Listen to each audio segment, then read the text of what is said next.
Nigeria a chance, and maybe some of the skills and experiences that you've got have a way of being in the country working with someone from the diaspora. The fantastic thing about this particular archive is it can be based here at S24 Media House. It can take the opportunity to talk to everybody about what their memories of that, and suddenly something as simple as a vox pop, which is normally, you know, what do you think? Have you enjoyed it? Did you like the event? Would you come again? Suddenly becomes about, well, you know, we've also got this strand that runs through what we do at S24 Television, which is supporting this international archive, which is actually trying to get Nigerian people to reflect back on its own history and some of those prejudices, because I should imagine that, you know, some of the guys in the studio here will have views or memories or things to share about, you know, family stories that relate to that time, or maybe something that someone said to them casually since in a work environment that relates to where they're from or what their particular belief systems are. And I think it's important if we can shine a light on some of those things. It just makes us all a little bit more aware that something that's coming up for its 60th anniversary in 2027, when there is a presidential election, is something that still very much resonates as if it's a raw nerve, you know, waving in the air now.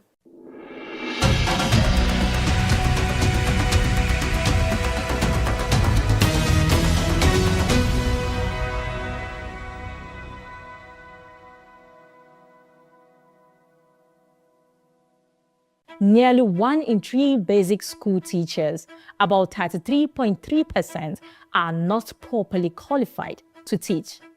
That's over 492,000 teachers across Nigeria. Nigeria is reimagining education with a brand new curriculum, one built around technology, entrepreneurship, critical thinking, and our rich cultural roots. It's designed for today's world. But the path ahead is anything but straightforward. This isn't just about more subjects, it is about better ones. Teaching kids to code, to think critically, to create. The goal is simple. Equip students not just to pass exams, but to build businesses, land jobs, and drive innovation in Nigeria. Here is the hard truth.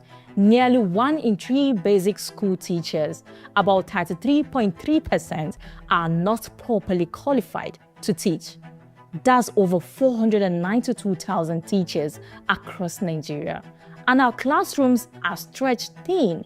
Only 915,913 teachers serve more than 31.7 million students. How do you teach tech without knowing it, when classrooms are overcrowded and under-resourced? We've seen what's possible. Regions investing in teacher development deliver better results. Without real investment, proper training, updated tools, and timely funding, this promising curriculum risks staying on paper. Yet, change remains possible. With collective focus and investment, Nigeria's students can genuinely access education that empowers rather than confines.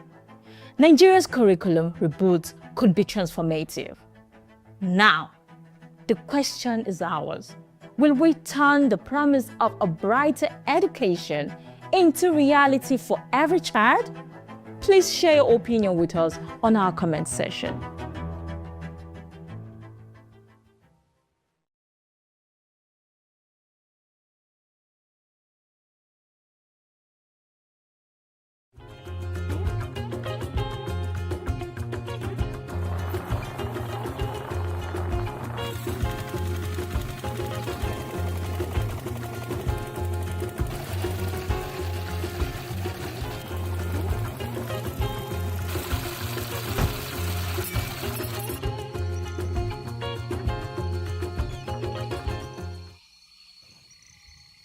The musky smell of rain-soaked earth wafts through the air in Tsohondaba, Karshi, a community about 38 kilometers away from the Abuja city center.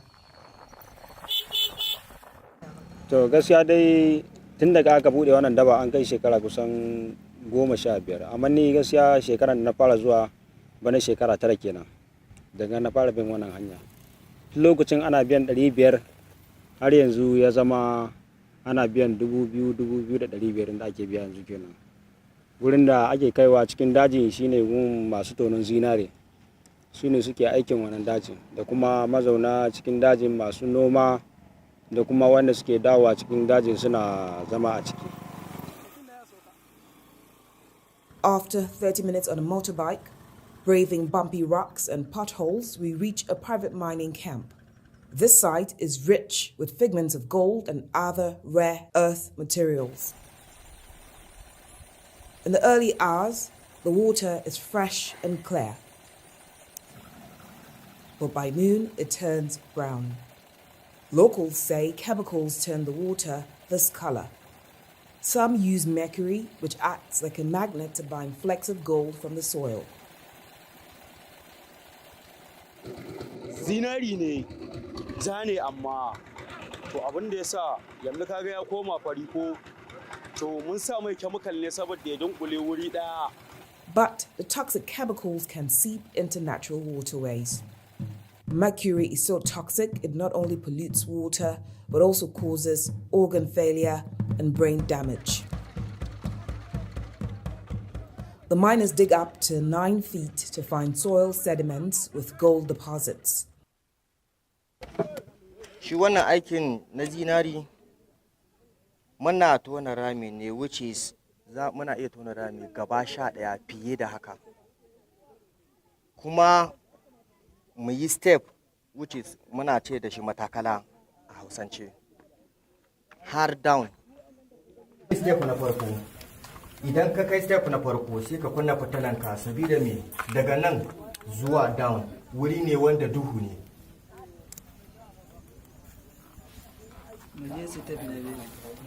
Step na biyu ya kada. Yanzu step na biyu zani. Yanayin condition din daban yake da step na farko. Nan yanzu sanyi zaka dinga ji har ka kai ga step na uku. Kuma wurin ba haske, duhu ne.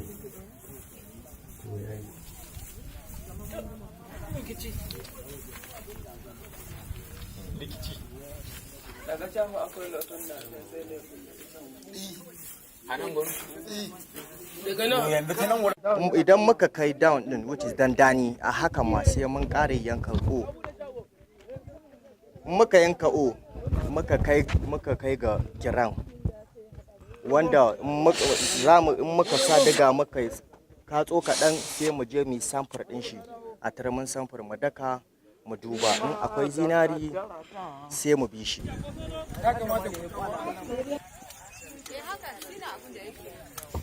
Despite abundant natural resources, Nigeria's mining sector accounts for less than 1% of the country's GDP.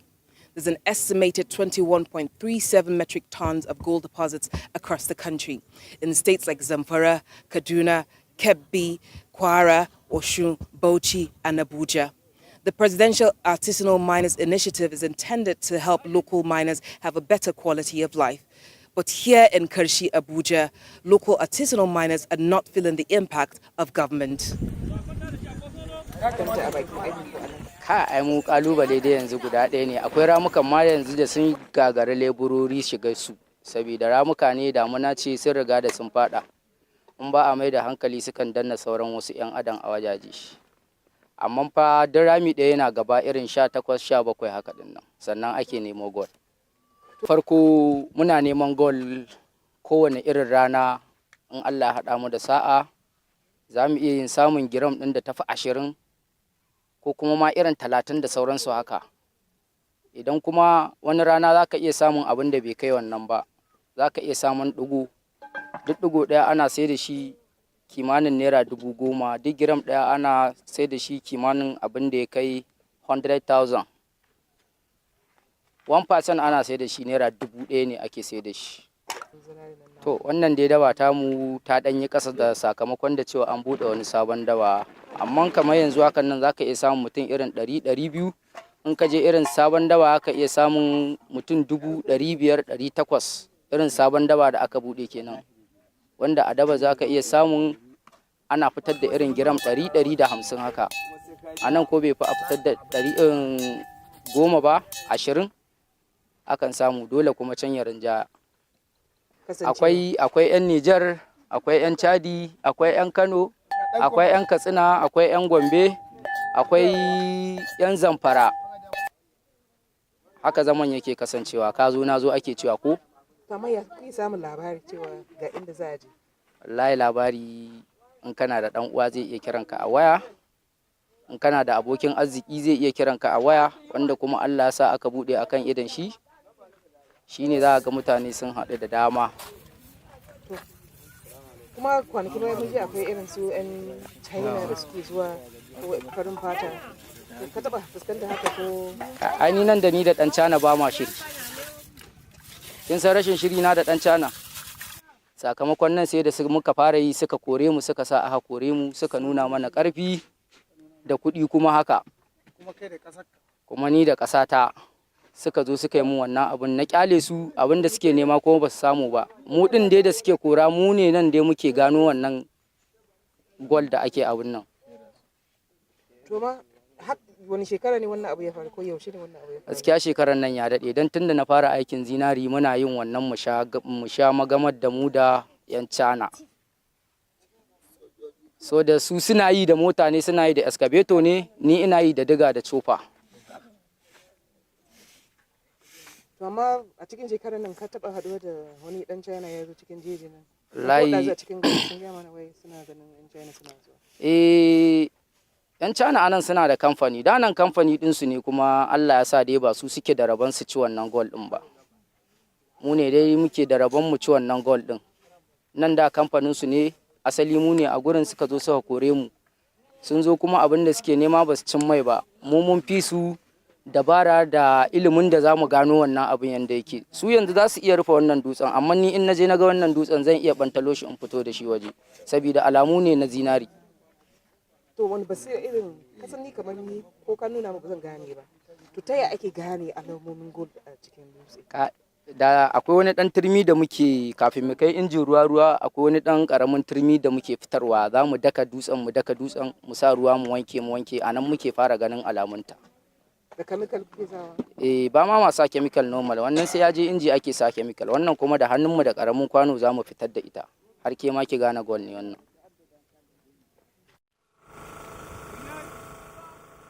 The miners dig up to 9 feet to find soil sediments with gold deposits.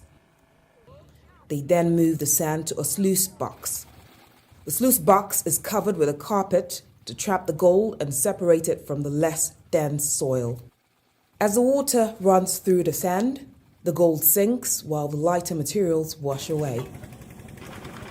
Yanzu da gan shi fari haka, yanzu in mu kona shi kuma zai koma jajjawar, kuma muna kona shi ne da abin sigari. Sai mun sa mai abin sigari mun kanannaɗe shi, sannan za mu samu leta ko wuta haka sai mu kanga shi jiki. In mu kanga shi jiki zai koma jajjawar. Shikenan za a iya kai shi Kusai market a je a auna shi, a narka shi, kawai a ci gaba da amfani da shi daga nan har ƙasar waje ko ina.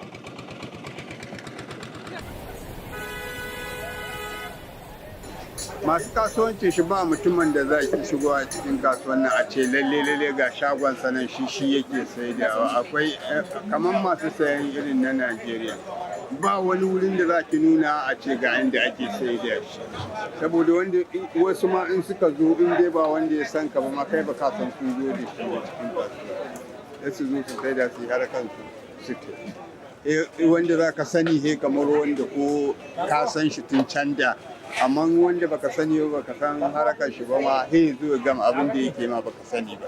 Kuma nan ba wani shago ke akwai ba wanda za a ci ga in an kawo na Najeriya ga inda ake sarrafa shi, ba cikin kasuwa ne kamar yadda ka san wannan mutum ya shigo ya yi kasuwanci sai ya koma haka shi.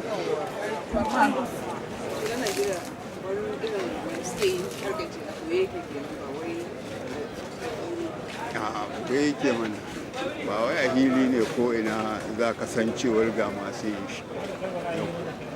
Don mu ma in dai ba wai an kawo shi kasuwa ba ma ba za mu gan shi ba, tunda ni ba zan iya zuwa ban je in ka ganni cikin rami to na mutu kai ne aka yi, amma ba kan ginin wannan yau.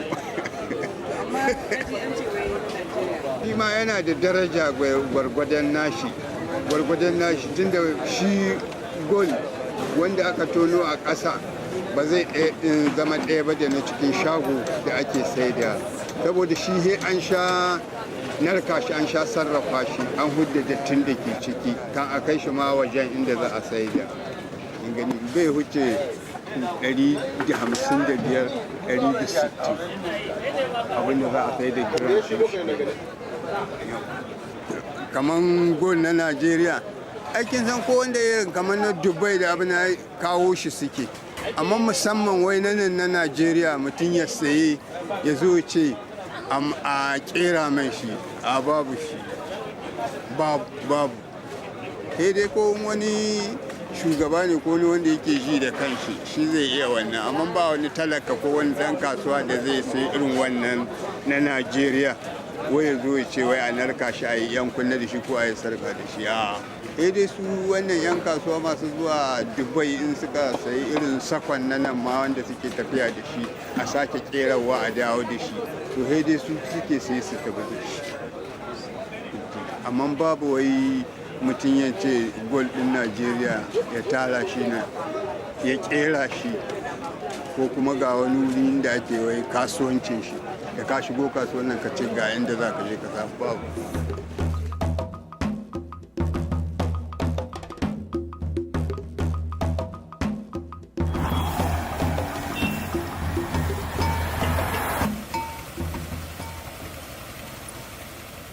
From the hilltops, gold sediments wash downhill. Ibrahim has been washing sand here for over 15 years. Idan mun wanke shi za mu kada mu gani, in mun ga akwai to sai mu ci gaba, idan mun ga kuma babu nan za mu kara gaba kuma mu bincika wani wajen. He spends hours washing through sand in hopes of finding flakes of gold that may never make him rich.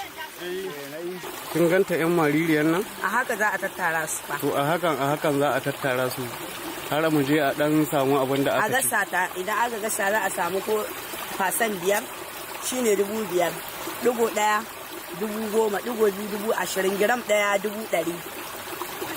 Madam. On a lucky day, he earns 30,000 naira. And other days, he gets as little as 2,000 naira. It takes him up to 3 months to gather 1 gram of gold. A gram of gold is roughly the size of a grain of rice and weighs as much as a teaspoon of water. Ibrahim says dealers pay roughly 100,000 naira per gram of gold. A sum that transforms the gold trade into a magnet for predators. Kidnappers and armed bandits stalk the mining sites, turning what should be an economic lifeline into a deadly intersection for violence.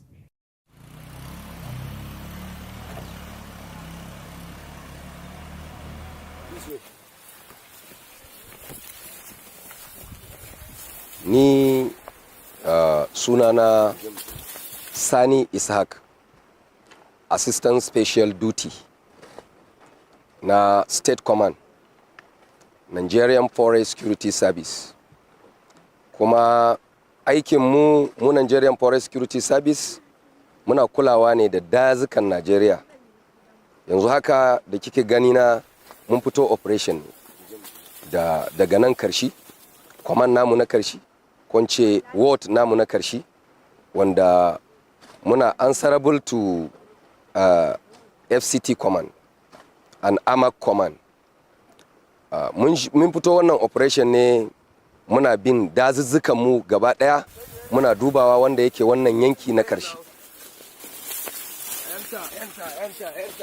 Saboda mu kiyaye manoma su noman su cikin daɗi, mu kiyaye wato illegal mining wanda suke yin legal mining, da kuma waɗanda suke sassara itatuwa ba bisa ƙa'ida ba. To mun fito ne don mu dudduba ko za mu haɗu da irin waɗannan mutanen, don ƙasa ba ta yarda da irin wannan ba. To shi yasa gwamnatin ƙasa ta yarda da mu, ta aminta da mu, kuma ta ba mu mandate na mu fita mu ringa operation a dazuzzukan mu na Najeriya gaba ɗaya. Kuma muna nan a ko'ina a Najeriya. shi ya sanya muke ƙoƙari mu ga mun kiyaye dazuzzukanmu saboda kidnappers akwai tashe-tashen hankali yayi yawa. Kidnappers suna cikin daji sun hana mutane sakat, sun hana mutane haɓakan arzikin ƙasa ana so ya haɓaka amma wasu sun fita sun shiga daji sun hana mutane sakat. To dalilin wannan ne ya sanya muka fito muna wannan patrol har muka zo a wannan wuri. Wannan cikin dajin Karshi ne, cikin daji ɗaya daga cikin dazuzzukan Abuja kenan. Legal mining wanda ƙasa ta yadda da shi, wanda aka yi accepting cewa wannan ɓangare ƙasa ta yarda a yi a ringa fito da ma'adanai na ƙasa. Waɗanda kuwa suka zo babu yarda gwamnati suka kafa wuri suna yin mining, wannan za mu hana su totally, kuma ƙasa ba ta yarda da shi ba, shi yasa mu ma za mu hana su a wannan. Ya ka gare wanda suke wannan illegal? To ai akwai takardu na wurare waɗanda mu mun sani, kamar yanzu waɗanda kuka gaggani ina jin ba ku isa zuwa wurin ba, za dai ku isa. To waɗannan suna da takardunsu da komai da komai. Su kuma irin waɗanda suka zo za ga suna yin a magudanan ruwa, waɗannan suna tace abinda waɗancan suka ɗan koro, shi yasa suke tacewa. Waɗannan ba su da laifi akan yin tacewar da suke yi, ba sun tsaya wurin mining ɗin suna digin ba ne, sun biyo ɗan wanda ya biyo ruwa wanda aka wanke daga can shi suke tacewa suna amfani da shi. Su waɗancan inda zaki je zaki ga suna nan suna digin wurin, to wannan ba illegal ba ne, wato an yarda da su fitar da wannan arzikin ƙasan a wurin, suna da takardunsu full, suna da CAC nasu. Shi yasa mu mukan bar su waɗannan saboda gwamnati ta bar su, mu ma dole mu bar su. To amma a cikin nan me da me ake sitowa? Yawwa akwai kuza, akwai ainihin zinari, sannan akwai wasu abubuwa irin su tantalaye, irin su suna nan da yawa, ba wai guda ɗaya ba ne, at least suna da yawa waɗanda ake samu. Muna da arzikin ƙasa damfam a ciki, kai akwai ma wurin da in kun shiga nan har gishiri akwai. Yes. Cikin ayyukan nan kun taɓa fuskanta irin wani baƙin abu, a ce maybe misali mutum ya mutu ko an kashe mutum ko an kama wani? Yes, yes, mun yi aiki successful, mun kama kidnappers da hannunmu.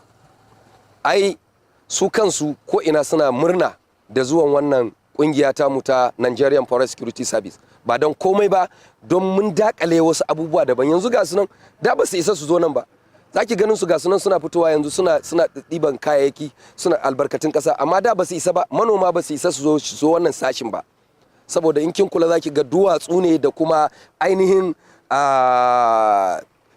duwatsu da kuma bishiyoyi ga sunan ko ina inda suke ɓoyewa suna kwanto, amma duk mun hana su yanzu.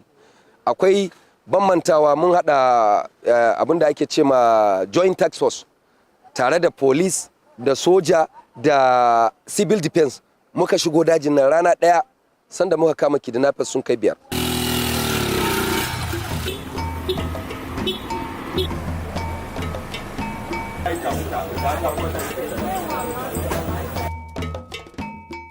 The price of gold surged past $4,000 an ounce in October 2025. Wannan duk wanda yake sana'an ya sani, duk wanda yake zuwa siyo gold ya sani. In gan sanan dukkanin gaba ɗaya 21 karat ne da 22 karat. A nan akwai 22 karat, ko da dai ba sai na nawa ko kamar yin wani. Gold yana tashi da kuma tun da ka san gold dai kullum zaka ji an ce ma ya ƙara kaza ya ƙara kaza, amma dai irin wannan tashi lokaci guda ya dan tura da yawa an daɗe ba a ga irin wannan canjin ba gaskiya.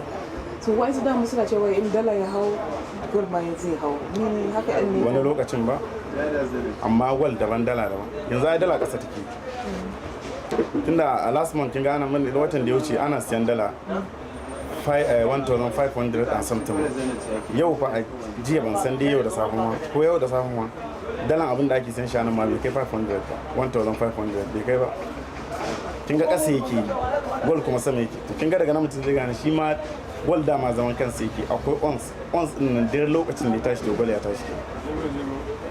ka kawai mu da busan harkar da kuma ya sana yake abin yana ba mu mamaki a ce a take kawai ya haura sosai kuma an ce ya daɗe sosai last time da ya haura sosai 2008 aka ce shine yawan to tun 2008 nan bai hau har $4,200 per ounce ai wancan karin ko $2,000 per ounce so yanzu kuma ya kai kusan 4,200 zaka iya mana bayanin me yasa a take kawai abin ya haura har wannan ai wani zubin ko ana la'akari da economic na duniya kin ga yanayin yadda ƙasa duniya take yanzu harka like economic din ya to kuma duk lokacin da economic din ya dan yi rawa ka zaka nan gani abubuwa musamman da shi gold yana hawa dukkansu. In global economics and trade, gold has often been thought of as a safe asset. Amid volatility, trade wars, and tariff hikes, gold is considered a stable investment as the US dollar fluctuates and stock prices crash. Investors often turn to gold to keep their wealth safe against economic downturns. Pushed by global demand for gold, foreign mining companies have moved in. As the price of gold rises globally, miners in Kershi get little benefit from the boom despite their back-breaking work. They toil relentlessly, getting scraps from a commodity that enriches dealers and businessmen. These miners find themselves caught between rising international demand and a harsh economic reality. Wealth flows upward, leaving them behind.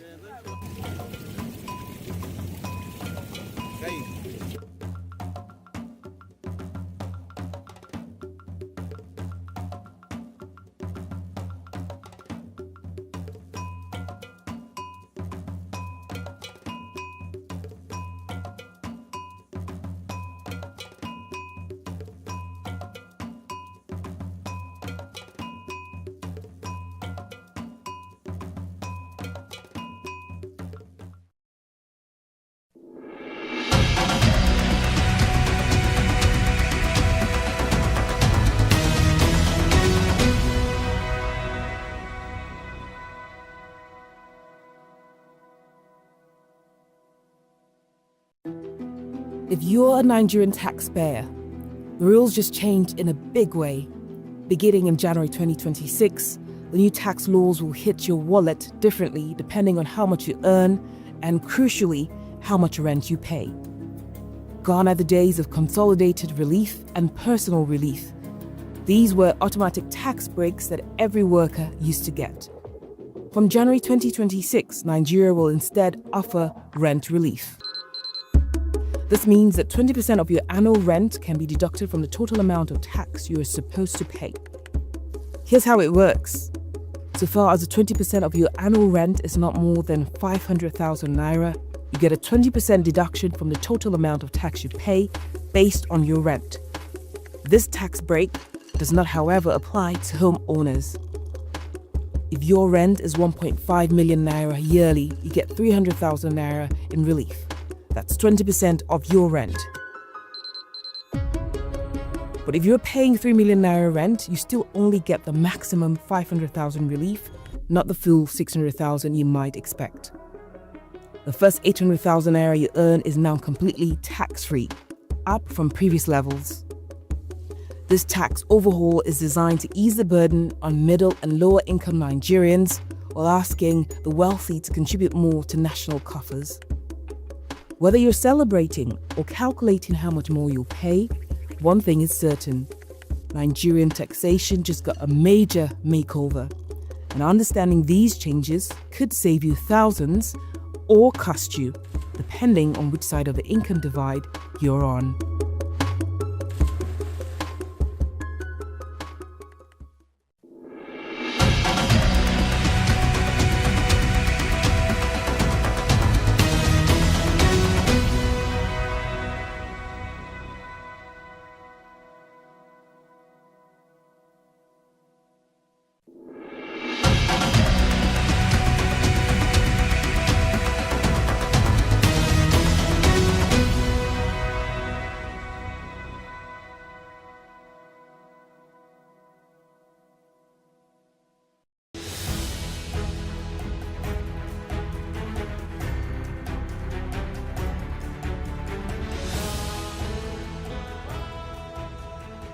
Hello and welcome to S24 Television Spotlight On. Today, as usual, we're bringing someone that is making impacts in Nigeria's society, irrespective of where you are from Nigeria. If you heard this name, Barrister DG Adeyanju, formerly called Comrade DG Adeyanju, is one figure that rose from all of the activism that started in the uni days and back to the Twitter or social media streets. Welcome to the Spotlight On, Barrister. Thank you for having me. It's a pleasure. Thank you so much. Thank you. Even with your busy schedule, thank you so much for coming. And Spotlight On is a program that we bring prominent people that are making strides, giant strides in the Nigerian community where you're touching lives in different ways. And today we'd like to spotlight you on the numerous things that you're doing. And let's start with what your early life was in Kapa. That's in Kogi State, right? Yes. So basically, first, let me commend this wonderful studio. The studio is really lovely. I like it. Thank you. And I hope to come more frequently. Thank you. So back in the days, you know, we grew up in the village. And my father was a public servant. He worked in the police, retired from the police, and subsequently joined politics. And became very close friend to Shagari. And they late Shagari, and they ran that election and they won. And subsequently, unfortunately, my father was assassinated by political rivalry. He was assassinated at his petrol station, and so we now had to live with his immediate younger brother, Professor Adeyanju, who is now 86. Oh wow! Yes, and he took care of us. And they gave us the best of education.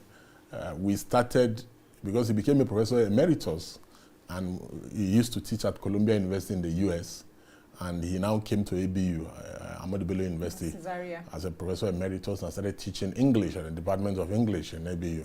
So we stayed with him, and at very early and tender years, while he goes to the campus to teach, unknown to him, I was mixing with the Aluta boys on the campus, you know, and before you know what, from age 8, 9, I was already a comrade. I was radicalized That's early. Interesting. And I used to follow them to do almost all the protests and almost all the Aluta. Since age 8? Since age 8, 9, thereabout. So we come back from school and we go to meet the big boys.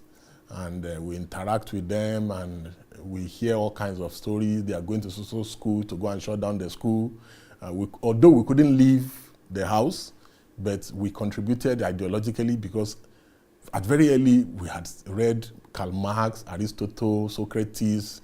We could quote all kinds of, you know, writers and we were already ideologically inclined at that very young age.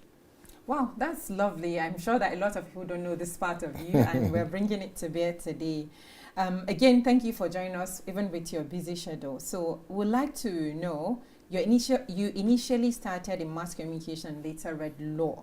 Tell us what caused that switch and how each discipline shapes the person that you are today. Because with your background, it seems it's really a long story. So we'll get another time to talk better. But for today, so basically, when you have been in and out of jail for too many times, you stayed in custody, whether it's in the hand of DSS, police, or you're in prison, you have had time to meditate, to do proper appraisal of the country. Because when you stay in these detention facilities, you meet all kinds of people. You meet armed robbers, you meet kidnappers, you meet petty thieves, you meet car snatchers, you meet a husband that got involved in a fight with his wife and the wife was killed. Domestic violent people, you meet rapists, you meet all kinds of people. But the recurring decimal in all of this is long stay due to the lacunas in our justice system. So you find people staying, awaiting trial for 15 years, 17 years, 12 years, 11 years. Minor cases? No, I wouldn't say most of them. Yeah, there are some issues of debt recovery. People should not be in prison for owing money. Those are purely civil transactions. But you know, the Nigerian police remain a willing tool in the hand of almost anybody in the country. So anybody can even frame anybody for any crime, even something that does not have the ingredients of a crime. A petition can be written and it will be turned to a criminal matter. So we see all kinds of issues in custody. And I myself, because I've been paying lawyers for such a long time, and I've been a victim of all manner of injustice in this country. You know, at a point, when we were protesting, they said they wanted to do terrorism in this country. They've charged us for all kinds of crimes, non-existent phantom ones. So, and having interacted with people directly in prison, you know, I felt the need that, I think the reason why people are languishing in jail is because they don't have enough access to justice. And that, yes, there are so many people doing great work in the pro bono sectors and services in the country, but I felt compelled that, oh, I need to give back. Because also I myself I've received a lot of pro bono from senior lawyers in the country. Name it. Just name it. All the human rights lawyers. So the Falana, Michael Zokome, Kiamo, all of them. So because whenever we got into trouble, there's always somebody willing to send a lawyer to come and bail us out. So I also felt that, oh, because I've enjoyed same, I need to give back. That is one. Number two, I also feel that, oh, I need to do my own path in prison decongestion. I personally have a principle that people who have not committed crime, like civil matters, like killing somebody, robbery, rape, and other criminal acts, that they have no business being in prison. That we should have maybe like community service kind of sentencing, or punishment, or even financial related, you know. That they say fines. Yes, because if by the time you keep dumping first-time offenders who have not committed any criminal act, then you are radicalizing them, because they are mixing up with the real criminals and they are becoming hardened. You know, so someone goes there for a petty issue and comes out a hardened criminal. So we are not really reforming citizens. You know, yes, I know that the custodian centers have had a lot of issues around reforms and others, but we still need to do more. So those are some of the motivating factors that made you study law after a long time in mass communication. Yeah, I even went through some of your pages on social media, and the first thing that stuck with me was on your Twitter, a post that you pinned on the number of times you were jailed from 2017. And you know, there were interesting times. There were rumors that, oh, it was like a murder case that you were involved in. Would you like to shed more light on that? There's nothing I've not been accused of by this government. I didn't even have an idea what the issue was. All the invitation I got was I should come to the police station. That some people I had bailed, that they needed them to come back. I went. If I was guilty, will I take myself to police? I went there. Next thing, they are holding me, they're charging me with some people that I've never met before. It happened again under Buratai. I criticized the government, and that time I was peak of my activism in the first instance. The second instance under Buratai, I was criticizing them. I said they were stealing money meant to fight Boko Haram. And when Boko Haram is about to make or have made an attack, I will say the things that has happened. But at the time, they went to file a charge that was aiding and abetting terrorists. Just because I said they are stealing the funds meant for Boko Haram, that Buratai and the military command and the GOCs and the divisional people should be investigated.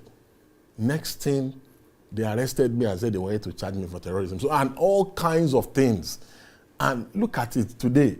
So many other companies have faced similar issues. So Showore was accused of laundering his own money. They arrested him and said he laundered his own money. They said they charged him for treasonable felony. So these things are not new. So, however, what keeps us going is the fact that we have to speak up. We have to do our best to see how people in leadership who have been elected or who have been appointed are challenged. Because you see, when nobody speaks about the ills in the society, then evil has triumphed. So I determined in my heart and told myself, I said, no matter what it takes, the most humbling and most traumatic experience that I've ever had was when the police were becoming partisan under Buhari, and I led a protest to the force headquarters to go and say police are not politicians, they should not be partisan. They arrested me at that venue and charged me for inciting public disturbance. They charged me. Then, at another time, Omeleshu was arrested by the DSS. I led a protest calling for his release. Supporters of the government, pro-government thugs, almost killed me at the National Rights in front of the National Human Rights Commission. They beat me to a pulp and almost killed me. So, we've seen it all. We've practically seen it all. And very humorously, during that period, I think they arrested me more than 11, 12 times consecutively. They arrest me, take me to court. And the reason why the charges never stick is because they are all phantom charges. They know what they are doing. In the build up to the 2019 year election, when I started advocacy for electoral reform and said they must amend the electoral act, they sat down in a room. Somebody who was in the room told me, and they said they must arrest me and lock me up in prison for the duration of the prison. And that for the duration of the election? For the duration of the election, and that they will only release me after the election. And as God will have it, they locked me up for about 3 months in prison, and they only released me. Election was conducted on Friday. They released me on Monday after 3 months. They released me on Monday. Without access to lawyer, without access No, I had access to my lawyers. But let me tell you something. Unfortunately, this country is like a Nollywood movie where the actors, all they do is make caricature jokes. Because it's not as if somebody told me, somebody who was in the meeting. Somebody, it's not a rumors. Somebody who was in a meeting subsequently told me that this was how they planned your arrest. My arrest and detention. It is well. It is well. It is well. So you convened concerned Nigerians and chair the Center for Liberty.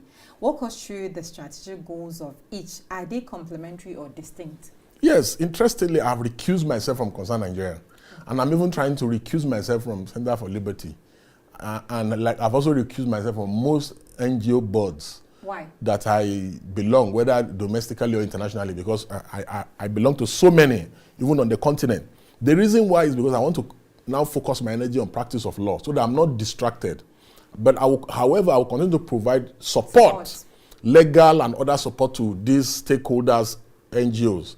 Because I feel that, and this is how our leaders should also think, I feel that I have done my path. In the last 29 years of my life, I've been in the NGO sector. I've been a comrade on the street. I've been a comrade at the barricade. I've been a comrade in prison. I've been everywhere in the sector. I've been a comrade in the diaspora. I've gone around. I think I've been to over 30-something African countries. I've joined protests in Côte d'Ivoire during when you remember when Gbagbo wanted to do a third term. Yeah. I joined the protest. I joined comrades there. And we were part of the comrades in in Gambia when this man wanted, after he lost the election, all of a sudden he said he changed his mind. He had congratulated. Yes, he had congratulated the winner of the election.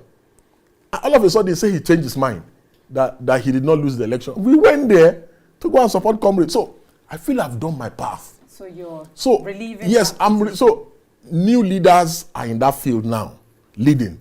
And I also think the Nigerian leaders, the ever selfish, greedy Nigerian leaders should follow this path.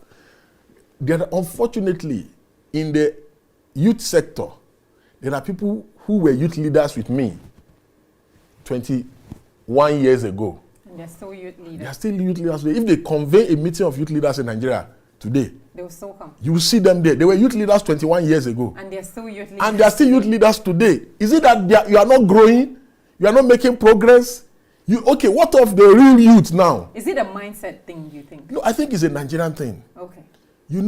If somebody just sees that pure water business is selling now in this area, everybody wants to do pure water business. And again, the reason why there's so much prayer, noise making, and disturbance, every Sunday, you see all the speakers, and you see a lot of religious activities on Fridays, it's because government is not working.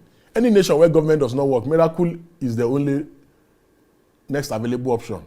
People would tend to turn to God for what government should be doing. For instance, something as basic as pipe-borne water becomes a prayer point. Something as basic as good road becomes a prayer point. Something as basic as traveling from here to Kaduna safely becomes You see somebody will hold chesby and another person will hold rosary. And people are speaking in tongue and pouring spit on fellow passenger because government has failed in its responsibility. The only two industries that work in Nigeria is politics and religion. So you see the religious leaders, they drive in convoy and bulletproof, and the politicians do same. All the other sectors, that is why you even see people like Dangote, those ones are not real business people. They are politicians. That's why it's hardship. That's why any government that comes, he must patronize them.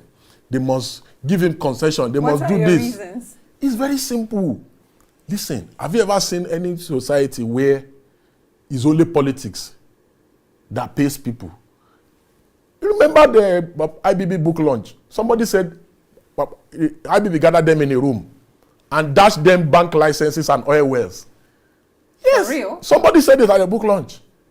So a nation where you can become you can wake up poor today and be a billionaire and become a billionaire tomorrow. Under Buhari, they will sit down in CBN and use biro. They used to compile the list for people that get dollar with biro and piece of paper. You can just sit in your house, they will just allocate you, so you become a billionaire. That's the kind of country we run. Allegedly. That's the kind of country we run. Okay, let's go to the next one. Many civic groups, like you mentioned in your previous saying, you're retiring from these civil organizations, run campaigns, but fewer sustain momentum. What organizational structure and funding model keeps your group operational even while you're leaving? You see, so basically, you see, the reason why people cannot speak up that much is because they rely on some funding and forces. So there are certain things you cannot say. For instance, if you are receiving funding, you cannot express yourself on certain topical issues. Because if you do so, the funder will cut the fund. So what we usually advise people, like what we did was that we had a situation where we self-fund. For instance, members of the group, we say, oh, we want to hold government accountable in the Electoral Act. This was what we did when we got the Electoral Act amended in 2015 and also 2019. So we said to ourselves, we said, don't contribute money, contribute value. For instance, we want to do the Electoral Act. Me, all the banners, I'm going to be the one to produce it and bring it. All the water, you will be the one to bring it. All the t-shirts, you'll be the one to do it. All the media people, you'll be the one to invite them. So we distributed, so everybody is coming to the table with something. Not money. Not money. So, and you earn more trust of people with that. Because the person know that he's not contributing money and you are going to take it. Or maybe they contribute 1 million and you now steal 300,000 out of it. So there's transparency, there's respect. Because what is missing in majority of these NGOs is that they are too money inclined and centered. And that's why they always fight. One of the reasons why our movement, our Mumu don't do, if you recall, I convened our Mumu don't do with the Charlie Boy and others. My late friend, best friend, Ario Dari Atoye, he is one of the faces of electoral reform in Nigeria. Then Dr. Mo, who is now with Peter Obi in the Labour Party. Then Adebayo Raphael, who went on exile because he was the one that was one of the first people that started NSAS. So but he's now in exile. We convened our Mumu Dondu. And the first inaugural meeting we had, the thing I said at the first inaugural meeting is that everybody must pledge and promise that no, this movement shall not be about money. Shall not be about raising money. Shall not be about generating money. Shall not be about sharing money. And everybody promised and committed that they agree. But I said the only reason that we can work together is everybody has to make that commitment. And everybody agreed and committed. All of a sudden, for us to start hearing that some people went to social place and get money behind our back, some people went to social place, some people went to social place. And I said, how? And so that was the reason why the group was dissolved. And the person who was doing that was Charlie Boy. Wow. Going to solicit for funding somewhere. Yes, he was the one that was doing that. Wow, that's a lot. So let's move on to you serving as Director of New Media for the PDP. How did that political role inform or complicate your later non-partisan human rights work? Yes, you see, I think it's one of the regrets going into politics was one of the regrets I've ever had in my life. So the reason why I say it's one of the regrets I've ever had in my life was because, you know, we were outside the system shouting for a long time. So some people said, that we are now more or less looking like noisemakers. And these were very respected people in the country that, since we are always saying we are the only saints, we are the only righteous people, let us come and join the politics so that you can make the change. So I now went into the politics in 2011 and with the thinking that, oh, if I join, you'll be able to make some difference. I now went inside and now saw the monsters. I said, these ones are irredeemable monsters. I now told myself, I said, oh, how did I find myself in a room with this kind of characters and people? They will gather to be discussing national topical issues. They'll be talking about girlfriend and boyfriend. Oh, Lord. They'll be talking about irrelevant things. And this is a serious meeting. And those are the kind of people governing Nigeria.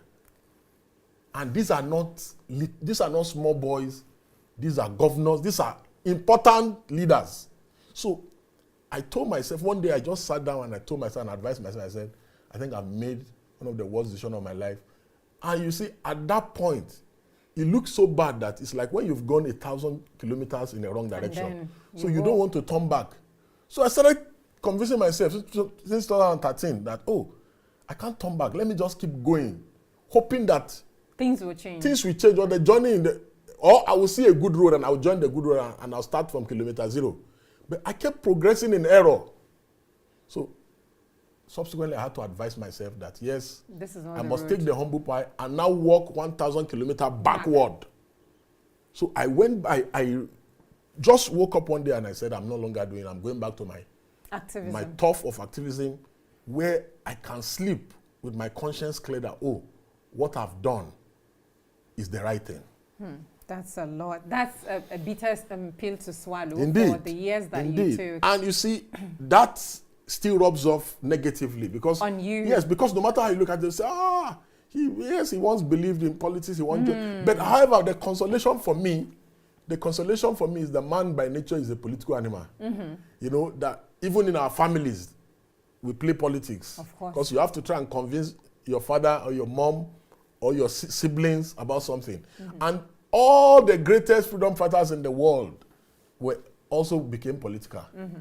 Even if Martin Luther King was still around, he might have also been political. Nelson Mandela was. Yeah. Mahatma Gandhi was. The great Gani Fahimi contested for election. Lost. Baba Falana contested for election. So I use that to just console myself. I know I'm telling myself a lie, but just use that to console myself once in a while. They were also in that space. So confrontations with state actors, arrest and legal strategy is one of the things that you've leveraged so well. You've been arrested multiple times while leading protests. Report in 2017 and 2018 shows multiple arrests and consecutive ones. Walk us through one of those arrests that made big impacts on you. What happened? What were you charged with? And how did you respond legally? And what was the system like fighting for you? So, you know, because I've always been arrested alone. And whenever I'm arrested with other people, the first thing I tell the police is that I was the only one. And there are so many instances where I'll be arrested with other people who it was because of me. They came out. They came out. So immediately I'm arrested and I'm writing a statement, I'll say they were bypassers, that they were just passers by, and that they were not part of the protest, and police will usually release them. Is that not lie? Just for you, it's an activism strategy. It's a communist strategy that we always use, and it works. So, in this time around, I think 2018, the police, before we started the protest, the police just came with horses, water cannons. They targeted me straight. Unfortunately, 2 people were with me when they came. One, Daniel Abobana, and one, Boma William. So they arrested both of them with me. There was nothing I didn't say that they were passerby, but they refused. They said, we saw them, you people were strategizing together. So they refused to release them. So we were subsequently arraigned before a magistrate. And because our lawyers were not even informed, they just took us straight to the magistrate. So we were now taken to Kefi prison. And we were in Kefi prison because when I get to prison, it's an opportunity for me to really rest and sleep and have a good time. So, but unfortunately, I think that's my worst prison experience so far. Unfortunately, the two of them, I wish I had known, and I would have said they should put me in a separate cell with them. The two of them they didn't even allow me to sleep. What are we doing here? I shouldn't be here. They didn't even allow me to enjoy my time. So they practically disturbed me, and they made my life miserable because it was their first time in prison. I've been getting detained and arrested since I was 16, for God's sake. So 16? Yes, at 16. By law, according to law, you're not supposed to be in prison at 16, right? According to Nigeria's constitution. People were arrested, 12 years, 11 years, were arrested during the End Bad Governance protest. That's right. And starved for 60-something days. And they were starved. So this is Nigeria. You say law. Let's talk about Nigeria. So they made my life miserable. I think for me, that was one of the turning points where I now had to do some reappraisals to, yes, we are doing it. We are doing it because we are passionate about it.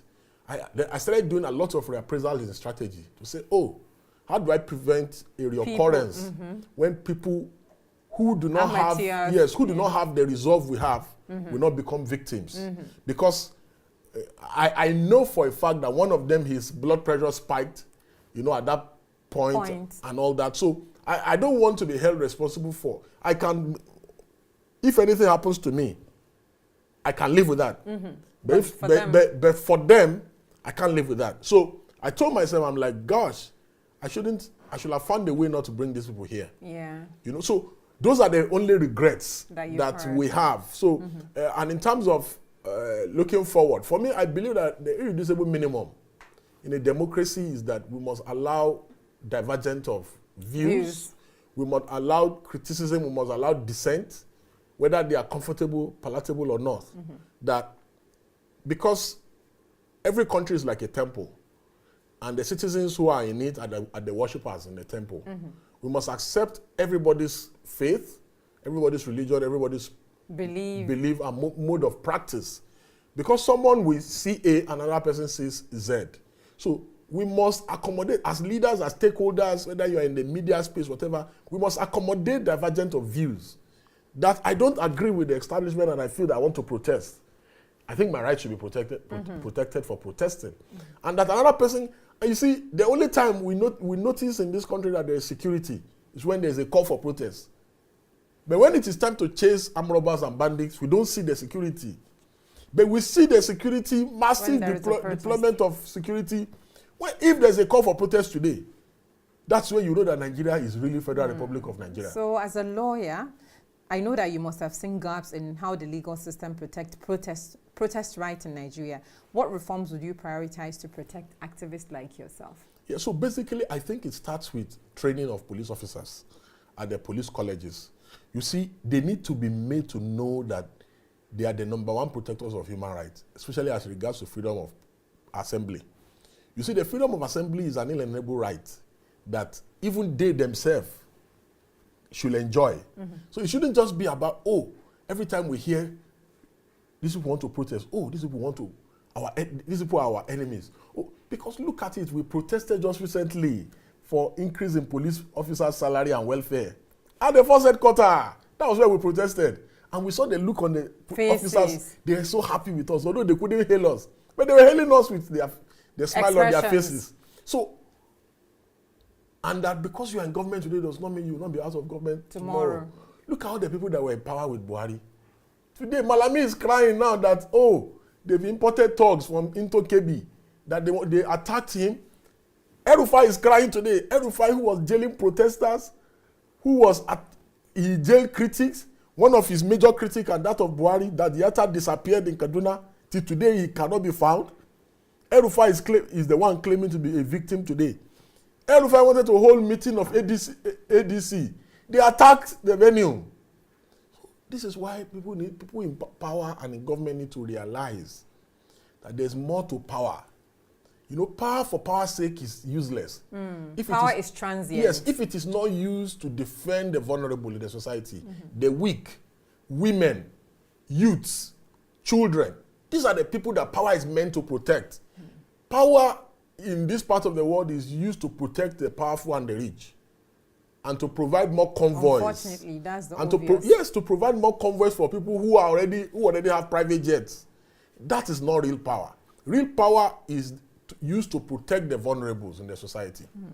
Some have accused you of provoking state action intentionally to spotlight abuses, like you've mentioned, protecting the vulnerable. Is there a line between lawful protest and provocation for you? You see, basically, I have never seen in my 29 years of activism where protesters provoked security agencies. I've never seen. It's always the other way around. See, in fact, you recall when El-Rufai and Buratai superintended the killing of over 1,000 Shiites in Kaduna. The number is not up to 1,000 according to statistics. Amnesty International has documented over 1,000. Amnesty International documented over 1,000. When they were accused of killing Shiites in Kaduna, the Shiites made several efforts to reroute their procession. They made several efforts, but the army blocked them. The army blocked them and cornered them to Gelesu in Zaria. Subsequently killed them.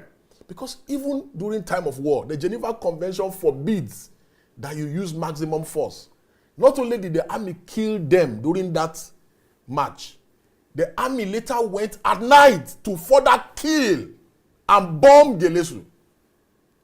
These are acts, crimes against humanity, simplicity. There is no any other word for using it. So, and I'm speaking as somebody who is a stakeholder in this sector, that in my 29 years of activism, I've never seen where it was the protesters who provoked government or who provoked state actors. So why is it that when pro-government protesters are protesting, it's provocation, they always protect the police, the army, they even escort them. They are never provoked. But it is when anti-government protesters who are demanding for better wages, who are demanding for end of bad, in fact, during end bad governance, I was telling the former commissioner of police, FCT, who was trying to prevent us from doing the protest, I'm like, are you in support of bad governance? We say we want to end bad governance, and you are opposed to the protest, and you say we must not protest. So do you love bad governance? Do you want bad governance to continue? So they went and brought counter protesters. And the question we ask the counter protesters is, you people are protesting for bad governance to continue. Because I do understand, how can Nigerians come out and say they want to end bad governance? And then other Nigerians are hired to say bad governance should continue. So you can see that there's a parody of some sort.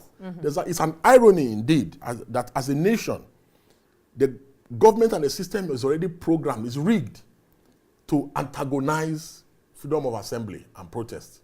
So there is a line between provocation and actual protest. Yes, I've made the distinction very clear that the people that provoke, conduct the provocation are the state actors. They are the ones.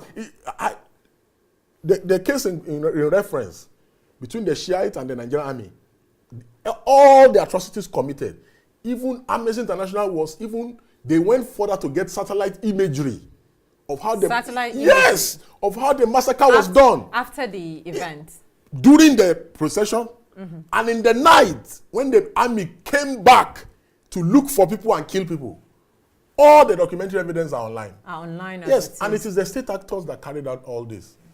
It is well with Nigeria. In fact, we made a report to the International Criminal Court. The chief investigator, she came to Nigeria. We had a meeting in Transcorp. We made copious presentations on all these issues to her. But we have written several petitions, follow-up both against Buratai, Nasiru El-Rufai and others. But nothing has been done in that case. Do you think there was any state actor that intervened to not... Yes, I think President Buhari did intervene, in my view. Late President Buhari, yes. Okay, now to social media as a battlefield.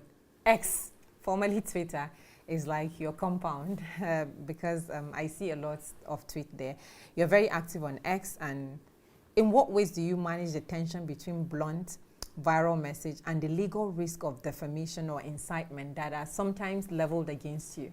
So basically, I personally feel that defamation is not a crime. I've said it, although many people they get so angry. Why do you gnashing of teeth? It's my view, it's my opinion. Okay. Because I feel it's a civil wrong. You know, the court severally have said abuse, vulgar abuse, is not defamation. The Court of Appeal in 2... Vulgar abuse is yes, not vulgar. For instance, if I say you are mad, you are stupid, you are an idiot. Or if you ask it in a question, are you stupid or are you mad? It cannot be. Okay. And assuming without considering that it is against a person, not the state. It's only a crime. A crime is only a crime if the crime is committed against the state. So if it is committed against individual, it's not a crime. If it does not have the ingredients of crime, So what the colonial masters did when they came was that they criminalized free speech because they didn't want people to challenge them, the colonial masters. So after colonization, the people that took over from them, those are the people that are referred to as house niggers, that are now in power, they decide to retain some of those colonial laws. Because to suit them? Yes, because it will also protect the establishment. And that's why, how can a public officer, so-called, also properly elected, also properly appointed, we say that people should not criticize or insult him. It's not possible. And he will now use police to arrest somebody in order to protect his name. If you and I were engaging in verbal abuse or verbal diarrhea, the state should allow us to settle our squabbles. Because you cannot be using my resources or resources of others and taxpayers' money to defend the name and reputation of another person. No! But if I commit a crime against you and against the state, once you take life, the state becomes involved because I've committed a crime. But the state should not be using its resources to protect the name and reputation of individuals. If not, very soon, two people, when they're struggling girlfriend and they are fighting, verbal, that's not gotten physical, the state will be trying to fight to protect one of the girlfriends. To say, oh, the girlfriend belonged to Mr. A. And the state will use your resources to protect that person, that venture. You once said you can only regulate social media for those afraid to go to jail. Do you support any form of platform regulation for probably, there are speeches that you just mentioned, for instance, misinformation or foreign interference? So basically, the solution and remedy for misinformation is more information. For instance, if somebody tells a lie against me, I can sue him. I'm not saying that you cannot sue. You can file a civil suit against him. I've filed a civil suit against people. I've told planted lies against me. But I shouldn't go to the police station, mobilize police. To go after the person. Then use taxpayers' money to go and arrest the person. Use taxpayers' money to prosecute the person. Why should taxpayers' money be wasted for my personal ego war? So I don't think. Additionally, I also feel that, yes, you have to measure whether, and in terms of regulation, you can debunk fake news. And government has the resources. Yes, with fact checkers. Government has the resources to deploy to debunk fake news. And that is what the Ministry of Information and National Orientation should do. It should not be running propaganda. Just have fact checkers handles. Every time a negative or a fake news is put out, just counter it. So that is one of the ways to actually regulate. But for you to now say you want to censor people, I personally believe that there should be freedom before and after speech. So what we currently have in Nigeria is that there's freedom before, but there's no freedom after speech. And that's why you see journalists, critics, all kinds of people have been arrested because they've expressed their views. And their views have either turned out to be insult or defamatory in content and in form. Let's go back to a bit of protest, since activism and law is what you hold dear to your heart right now. When protests cause public disruptions, like, sometimes you see where your own rights end is where someone else's starts. Would you say, how would you evaluate whether the tactics when you protest and it affects other people help or harm citizens who are already struggling? For instance, most of Nigerians, because we've got over 100 million people multidimensionally poor. So you're protesting and that blocks the way for them to go look for their daily bread because they go every day out to go and sort for their daily bread. What would you describe that as? Will you say if you're using impact assessment or consult local community, will you be able to say that disruption is harming or is already something that we should take off, especially for the kind of economic situation that we're in Nigeria. So Section 14 of our Constitution says protection of life and property is the primary responsibility of government. Primary. And it goes further to say sovereignty lies with the people, wherein government derives all its powers, all. It is the responsibility of government to ensure protection of life and property, whether when there is protest or when there is no protest. You can't be telling me that, oh, protest has turned violent. Protest is hindering other people. That means we don't have a government. It's even more reason why the protest should continue. So we cannot have a credible government that can provide these things. Secondly, the disruptions that our leaders have caused us since independence is more than the disruption that the protest will cause in 1 week. I think that was the argument that was conveyed during NSAS, that let's make the sacrifice now so that the country can be good for the next 50 years. We have been suffering for 50-something years. Look at it today. But the protest ended at the end of the day without you really achieving what you want to Yes, because government kill people on Lekki Toll Gate. Government kill people. Government using SUV, hire thugs to be attacking people.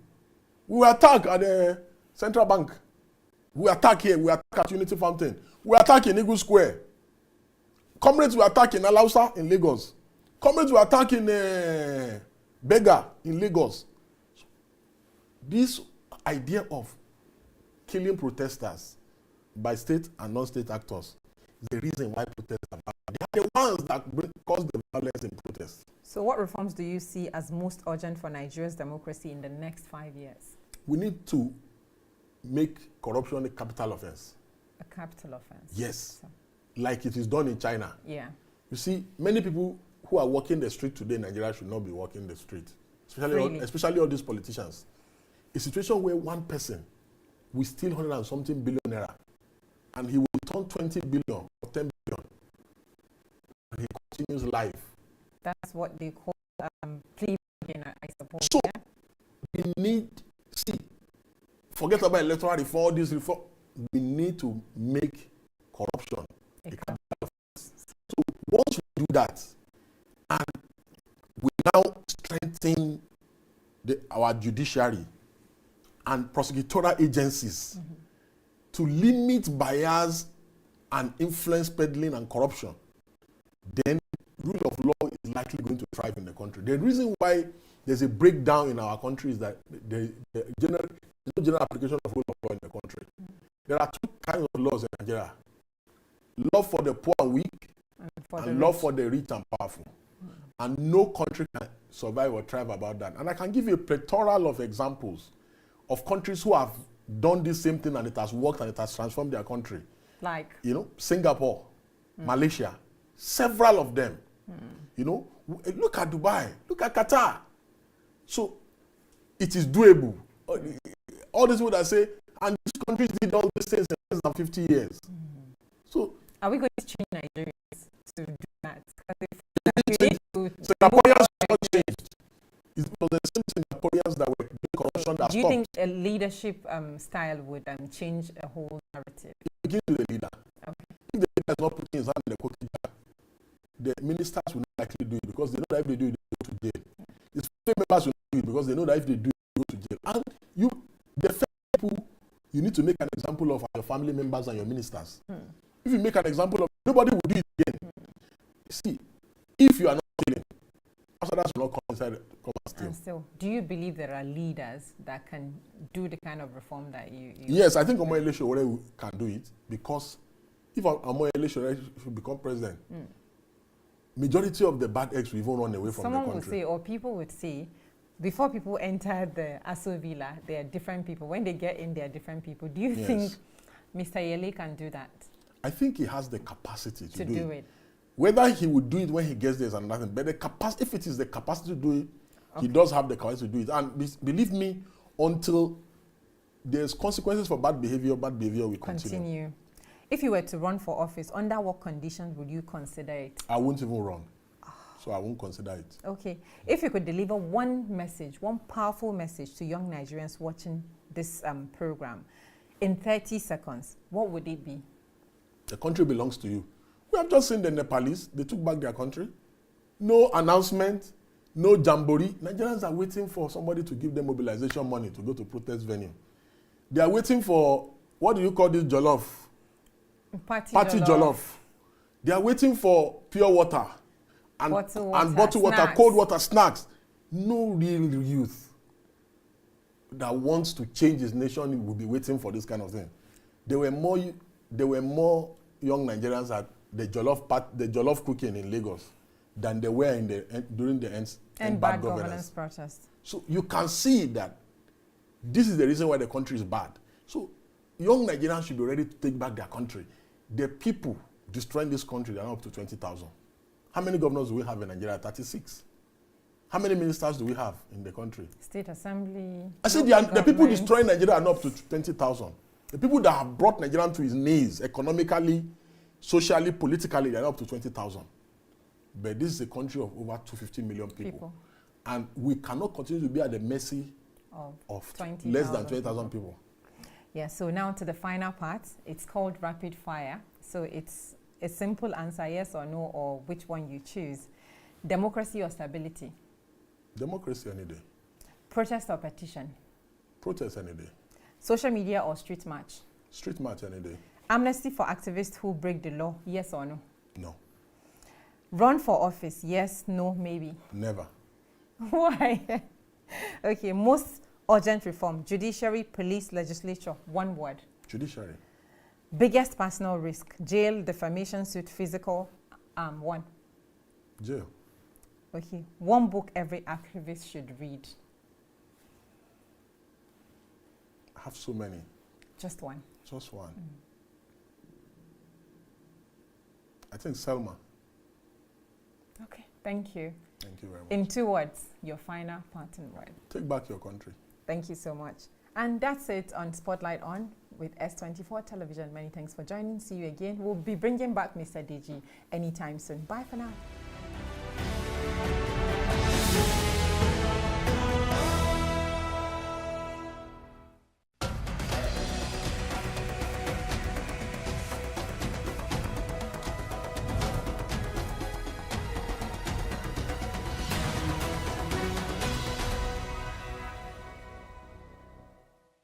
Hello and welcome to Spotlight On, right here on S24 Television, where we sit with extraordinary personalities shaping politics, culture, business, the economy and the future of the global village. Today, we sit with a leader navigating one of Nigeria's most complex frontiers: security, economy, resilience and hope. His journey spans SME development, national political engineering and grassroots community upliftment. Our spotlight falls on the governor of Katsina State, Dr. Dikko Umar Radda. Welcome to Spotlight On, sir. Thank you very much.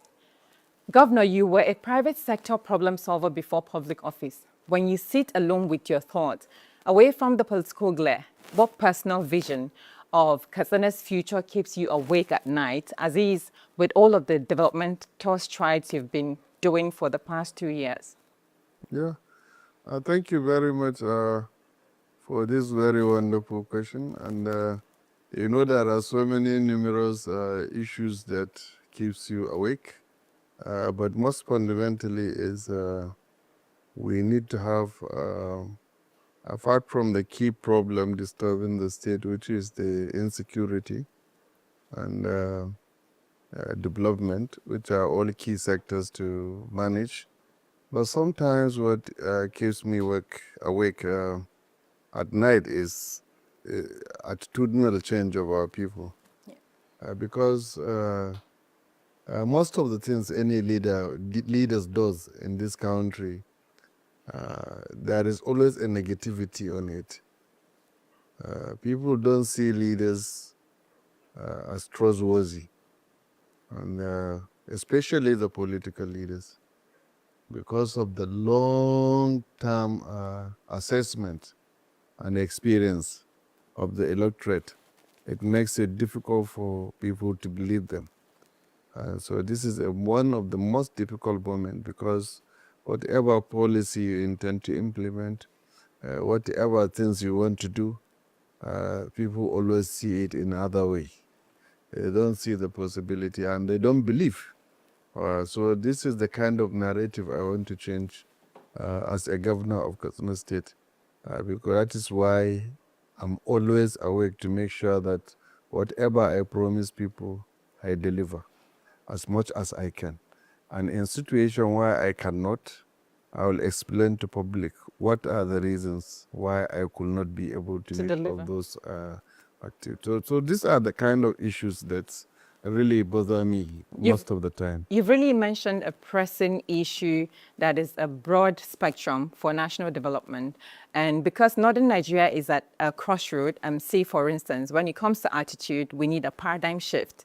And it's a big work. What are the specific things you're doing for the attitudinal change of the people of Katsina? First of all is that making sure that whatever we promise to deliver, we deliver. So that at least will make the leaders are not always the same. Some of the leaders keep to their words. And then trying to explain reasons why things cannot happen. And also opening your doors and mingle with people, interact with them, give them every opportunity and chance to hear their view. And that will help you to gauge their thinking, how they narrate. In fact, now we have started to change those things because people now begin to believe when I speak, they tend to believe that yes, he's going to do it because we have said and it has been delivered. And these are the kind of things that we need to leave behind for our children upcoming. Because a country like Nigeria, which has a lot of mistrust, if you have a southern president, the people of the north tend to mistrust the president. the person. And then if you are from the north, the people in the south tend to mistrust the president. And then if you are a Muslim, the Christians will tend to mistrust the Muslim, thinking that he's going to do something for the benefit of Muslim community alone. And the same thing with a president is a Christian. So that kind of thing. And you know, it all narrow on selfishness. Because when the elite want to take advantage of the political people, the electorate, they tend to bring about those dichotomies so that they can take advantage on getting votes from those fights. But you know, Nigeria, we need to mature enough. We have lived as a country for over 60 years. Yes. And then we had a president who was a Christian, who was a Muslim, who was from the north, who was from the south. And then all those things that we keep on saying, it never happens. So I think it is now time for us to look at leaders who have the vision of the country at heart, who have the love of the people at heart, who is sincere enough and dedicated, so that we can push him for, because the issue of who becomes the president, whether it's a Christian or Muslim, South or North, we should keep it aside and try to focus our attention on reformist people that can make reforms, people that can make a difference to the life of the citizens. That is all what we need. But, you know, this thing that has been with us for a very long time, since before independence, we need to work up. And then it is what we do on ground as leaders, the present-day leaders, that can change the narratives. And I think slowly we are changing the narratives. But it will take us another long time before we overcome it. Your Excellency, you've mentioned that one of the reasons you think we would be able to achieve the attitudinal change among our people is to say something and do it. Right. What are a few things you would point to that you've said and you've done and people use that to trust you? Honestly speaking, you know, before I came on board, last 2 years before my election, I had my blueprint. And when I had my blueprint, it is very clear. I've stated so many things in the blueprint. And after my primary election, then I put up academicians, people of knowledge from different aspects, sectors of life. I formed different committees and I subject my blueprint for their scrutiny so that they can add, minus, subtract, and then so that we can have a buy-in of almost all the stakeholders in the state. And after doing that, we put it up as our blueprint. And first on our list of blueprint is security. And we promise that no, the issue of security, we have to tackle it using the community. And before my first 6 months in office, I put a security outfit in the state, which are localized. They came from those communities affected by the insecurity. We give them all the necessary equipment for them to work. And they had been working, and they have been complementing the effort of the conventional security agencies. We have done batch 1, we have done batch 2, we have done batch 3, and they are all on the field working, and nobody has complained of one equipment that he needed for him to operate that we have not provided. So that is one. That aspect I know we did. So in terms of agriculture, we agree that we need to provide a lot of input to farmers. We need to improve or structure our extension services. We need to also improve on irrigation. And my coming to office, what I first did was to establish irrigation authority, the Agricultural Irrigation Development Authority, the first of its kind. And then we now funded it. We provided solar pumping machine to the citizens. We provided seeds, fertilizer, insecticides. And then in terms of rainy season agriculture, no state in this country has ever provided fertilizer that we have provided to our farmers. 2024 session and 2025 season, we provided fertilizer, not only providing the fertilizer, but we make sure that the fertilizer reach every polling unit in the state so that it gets directly to the farmer. And we did that through CDP. We are the only state in this country that developed what we call community development programs. And then we now have community level committees that comprises all the stakeholders in all the states. So whatever beneficiaries we are selecting on whatever aspect, we consult those community level committees, and they produce, in that committee, everybody is involved. The traditional rulers are involved, the religious leaders are involved, the farmers association are involved, traders association, every aspect, health workers, primary school teachers, health workers, extension services, everybody, youth, women, everybody that you can think in the society Relevant are involved, stakeholders. and irrespective of their political party.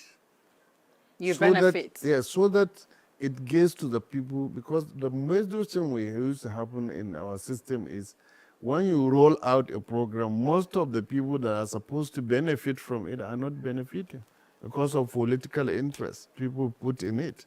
So this is how we do that. And then you could remember early this year, President has launched our agricultural mechanization centers, in which we bought over 400 tractors. We bought combine harvesters, we bought planters, we bought all this equipment. And then we established agricultural mechanization centers in all the 34 LGAs in the state, and they are operating. So with that, you will be able to improve productivity. When you have extension services, it will improve the farming system. When you have good seeds, it improves the productivity and increase yield. So these are the things that you have to do in that aspect of that. Then we have to keep our youth engaged 24 hours. That means 12 months in a year, irrespective of whether it is rainy or dry season. So those redundancies will really reduce criminality. It will reduce even the insurgency and banditry, because most of it is responsible because of poverty, And lack of things to do, and lack of employment. And then we now focus our attention on MSME. We established CASEDA. This CASEDA is an agency that is responsible for development of MSME. In Katsina State, just like the SMEDEN in Nigeria. And then, as I speak to you today, over 30,000 businesses have benefited. And then we have the highest funds available for MSME in the state. Where are the funds coming from, apart from the federal allocation accounts? They are coming from us. And then we are collaborating with some agencies, and we are collaborating with some banks. But purely the money comes from us. No borrowing. Understand? No borrowing. So these are areas that we promise people: MSME development, agricultural development, security, education. As I speak to you today, we have employed over 8,000 teachers now in Katsina State, both secondary and junior. New teachers. New teachers. We have improved their training. as we have provided about 20,000 laptops to our teachers in the school. We have trained over 30,000 teachers in the state on digital literacy and other aspects of trainings that has to do with the curriculum development and what have you. So we have done a lot in that. In terms of infrastructure, we have built 75 new schools. We are building about 77 new schools now. We have renovated over 1,000 different schools in the state, and then we have provided furniture for the students, which we have covered almost 60% of the deficit in the furniture provision in the state, and we are doing more. We're expecting at the end of the tenure that we will be able to renovate most of the structures in the state, apart from the new ones that we are doing. And then, we promised people that we are going to establish 3 model schools for the children of the poor. And out of that, very soon before the end of the year, we are going to open the first of those 3 model schools. And they are mainly going to be admission on merit. We have already done all the process, and the admission letters have already gone to the students. We have recruited the teachers. We have done everything. What we are just about to do is launching it. And that will be, in that school, it will be going to be a smart school. It will provide all the technology, all the laboratories, it will be 24 hours internet service. It will be 24 hours That's electricity. So we are going to make it a world-class secondary school that will compete with any secondary school in this country. What about the sustainability? main reason we have created a sustainability system through employment of consulting management firm to control the admission, to control the running of the school.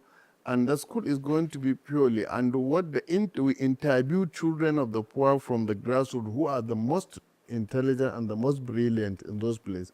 The main reason for me to do those schools is to allow the opportunity to people who don't have. We, the elite, we can take our children to the public schools, to the private schools and pay a huge amount of money. So that is the opportunity I want to give to the children of the poor, so that they can have opportunity to compete with our children in whatever aspect, whether the country and the state will benefit from them. Apart from that, we have sent about 68 students in China studying artificial intelligence and biotechnology, and all of them were there on merit, and we have paid for their stay in China for 4 years, including their accommodation, tuition fee, including a return ticket after their studies. And the same thing we did to students that are reading medicine, MBBS in Egypt. They are about 41 at the moment, and we have paid for their 5-year stay in Egypt. So these are the things that we are doing to improve the system, and then thinking ahead, then also providing the most needed opportunity to the masses. And that is education. When it comes to the health sector, which we have also promised to have one functional primary health care in all the 361 wards of the state. When I say functional, it will operate for 24 hours. It will have solar energy electrification. It will have KK ambulance. It will have all the necessary equipment needed to test, and then it will be able to delivery kit and everything. And then if there are complicated cases, they can be moved to secondary facilities. In our 2.5 years in office now, we have done 261. What we have left is about 100, which we are hoping in 2026 will complete. And all of the 261 are functional? Are functional, yes. Then we have upgraded comprehensive primary health center to a general hospital, about 7 of them. About 3 of them were completed, 4 are ongoing. We have constructed a dialysis center, one of the biggest public dialysis center in this country. It's now operational in the state. We are now building imaging center, which will have to do with cardiology, cancer treatment, laboratory, and every other radiology related services that you may think about. And in that investment alone, we have invested over 30 billion. 30 so billion far. naira. And we are expecting to open that imaging center by next year, early part of next year, inshallah, so that at least we'll reduce medical tourism, and it is going to be one of the biggest and most equipped imaging center, public imaging center in this country. And because machines we are bringing, some of them are not even available in West Africa. Wow. Even the MR machine, the MRI machine that we are bringing 3.0 Tesla. From a company called Siemens? We are calling it, we are bringing all this equipment from Siemens. All this equipment from Siemens. So this is one area in the health sector that we have achieved. Then in terms of infrastructure, we have so far built more than 189 kilometers of roads in the state from the beginning of our administration. To date. We have, Mr. President has commissioned the 24-kilometer Eastern Bypass in Katsina. If you go to Katsina, we have completed Kofa Kuka urban renewal exercise. We have finished that of Kofa Marusa. We are now, the one from Kofa Sauri to Kofa Pada to Ndaiki is also under construction, about 65% completion. We are now, we'll start the Kofa Ndaka, we'll start the Kofa Kara, we'll start all the other renewal roads in Katsina State. We are hoping to complete them before the end of the region. We are doing other renewal in Funtua. We are doing other renewal in Daura. And then we are doing other roads that links other places apart from the rural roads that we are building in the states. So most of the things that we have promised people in the state, we have delivered some, and the others we are almost about to finish them. That brings about the attitudinal change and integrity you've been That is what about. we want to. And we'll take a quick break. When we return, we'll get back to these questions that are mind-boggling for Katsina citizens to get facts and figures about. Stay with us. We'll be right back.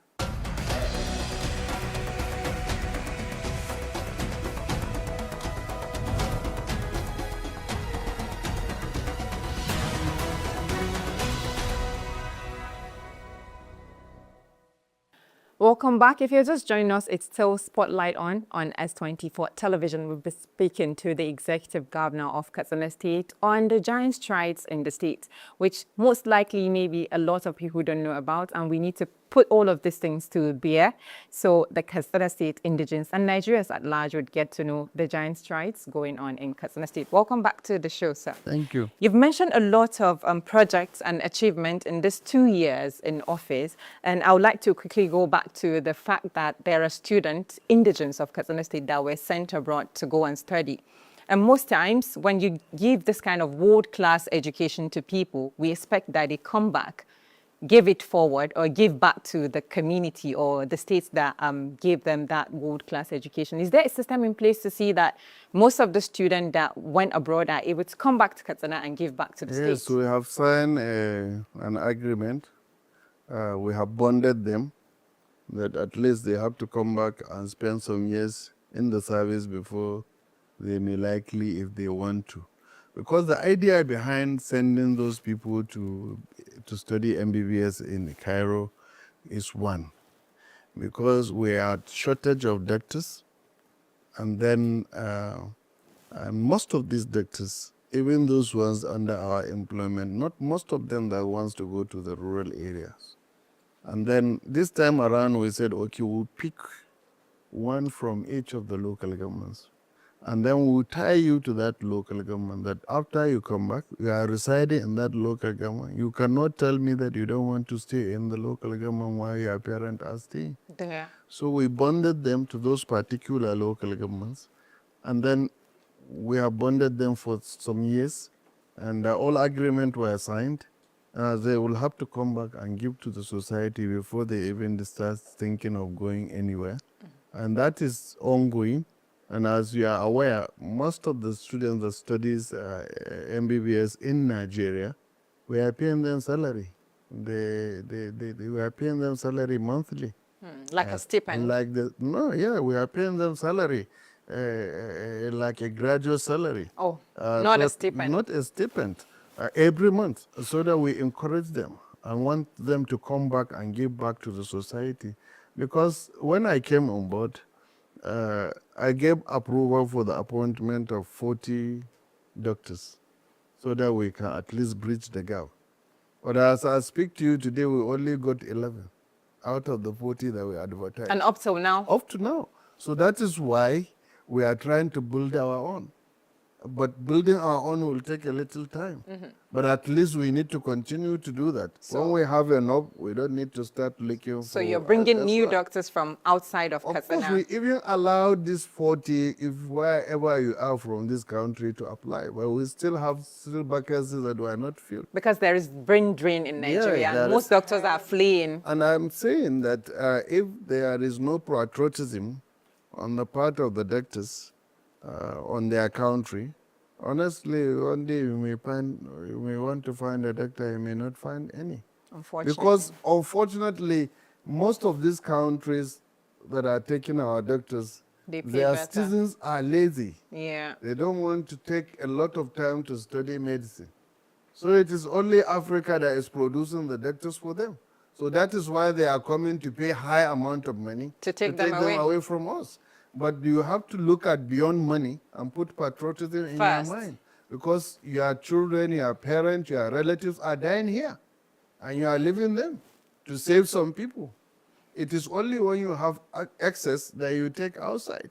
When we don't have access, you leave your job and go somewhere. You shouldn't give them. And then the most difficult trend that is happening now, especially in the northern part of the country, before, women doctors don't travel abroad for employment or for whatever. But now you see northern women, northern doctors, female doctors in the northern part of the country moving to other countries to practice. So that is one of the most unfortunate things that is happening to us. And that is why in most of the hospitals, we don't have enough medical personnel.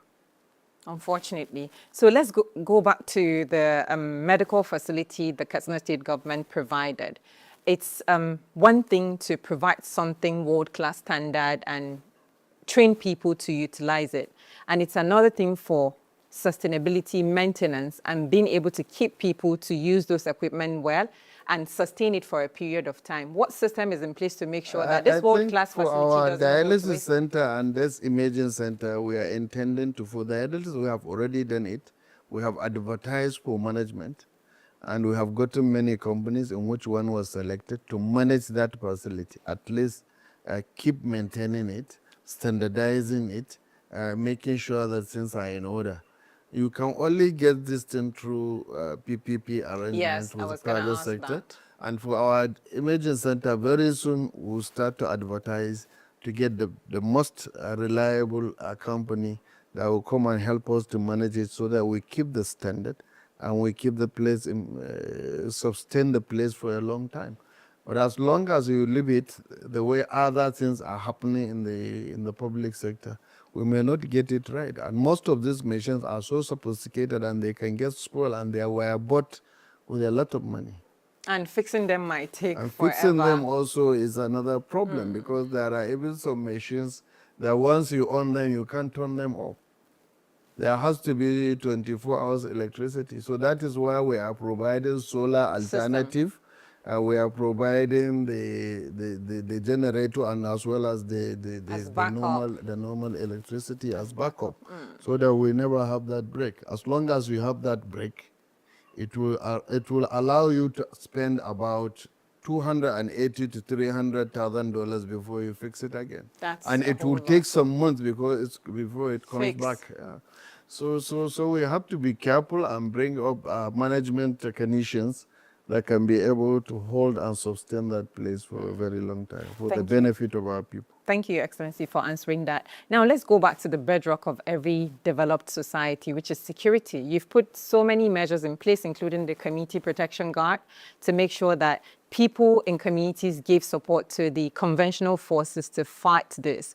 Would you say that you've achieved what you intended to achieve with that? Like maybe 50, 70, 100%? Of course, I can say more than that, because I can say with the support of the community watch, and they work, the synergy they have with the conventional security agencies, we have addressed the issue to about 70%.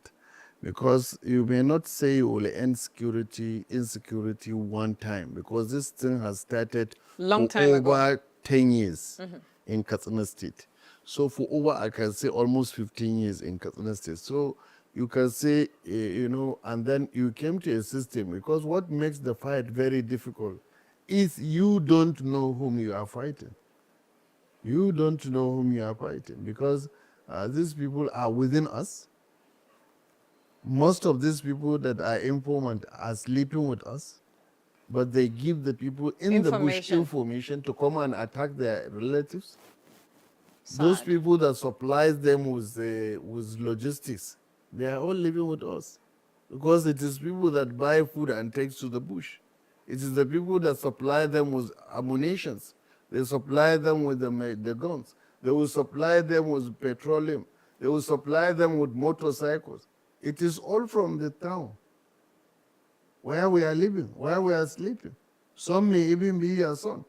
Some may even be your younger brother. Some may be, in some cases, your wife. So it is so complex that you don't know the people you are operating with.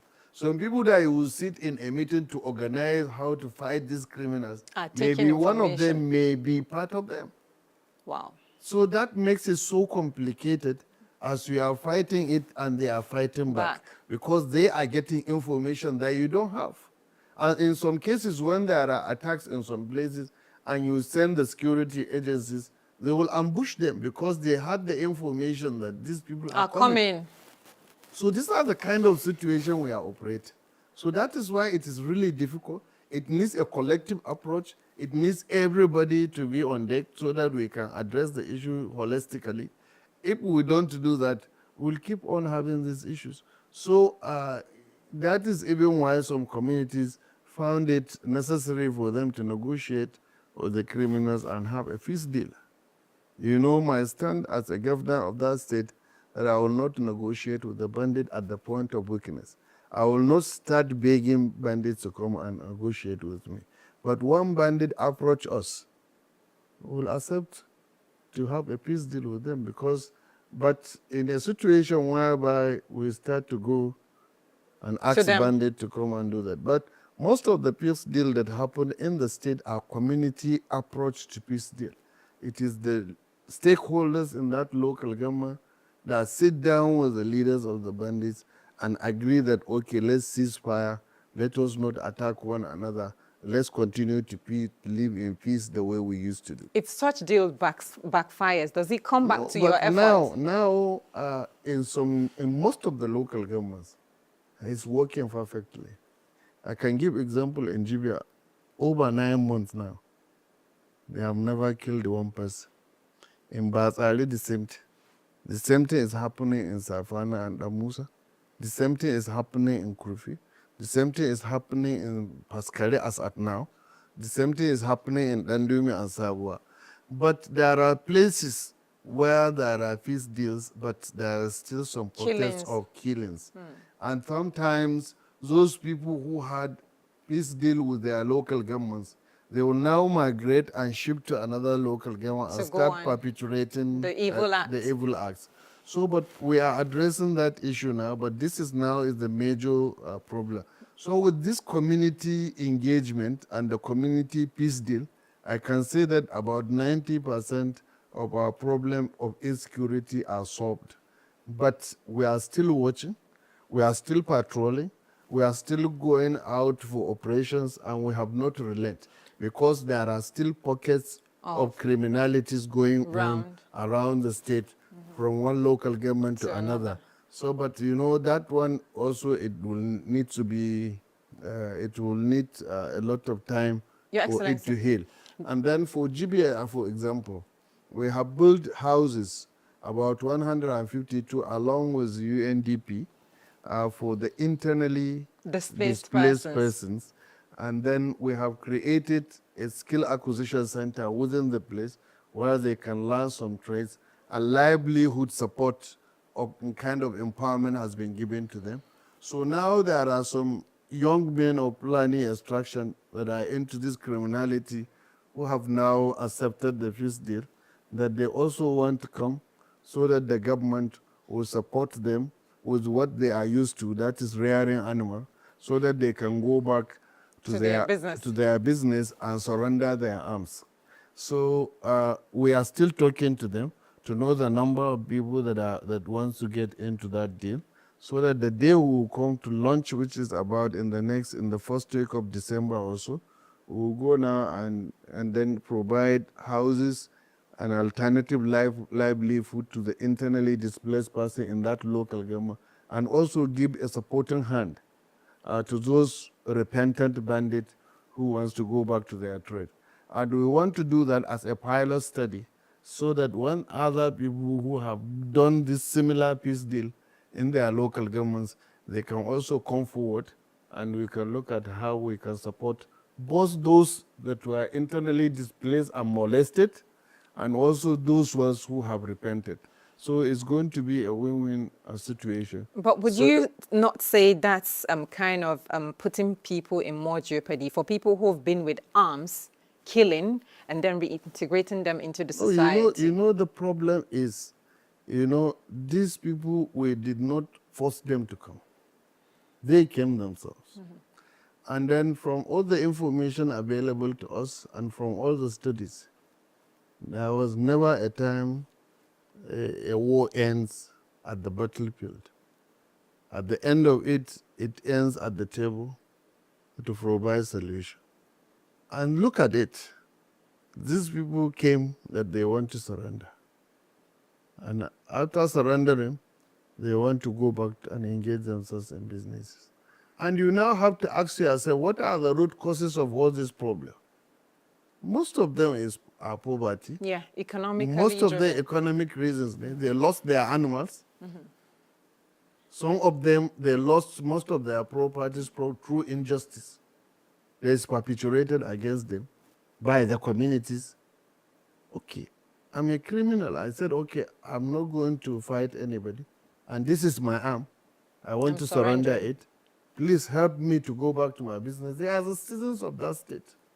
The state has obligation to support them. Because if you don't support them, you are encouraging them to go back to their criminality.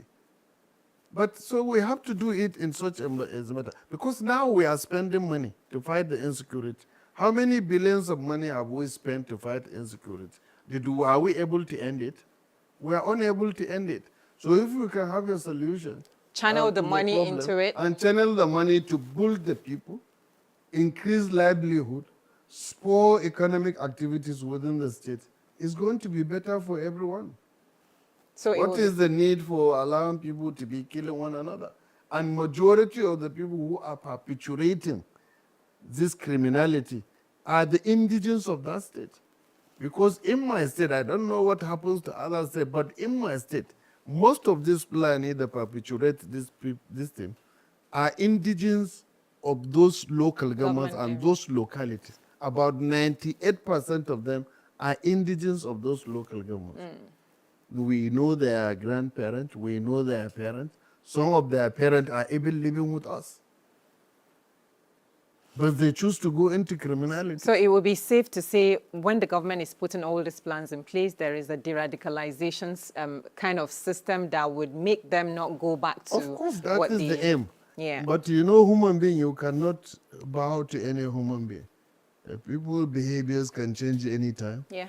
You may decide not to be, even a person that is not in criminality, tomorrow you may decide to join criminality. The only constant thing in life is change. So the only thing is, we have to do a lot of sensitization, create awareness, influence some moral values to them. And these are how much the government can do. And it involves the religious leaders, major communities leaders, to also come along in helping to shape the minds and change their attitudes. And that is the only way we can address it, because people are tired. People are tired and think because they are tired, that is why they initiated this peace deal themselves. Because they were being killed every day. They were looking onto us as a government to protect their lives and properties. If we fail to do that, they have no option Than to take than to the take destiny the into peace their deal. hands. Yeah.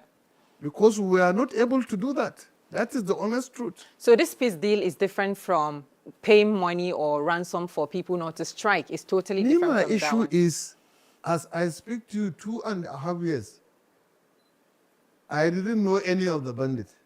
Physically, I've never seen anybody. Physically, nobody has ever called me on phone.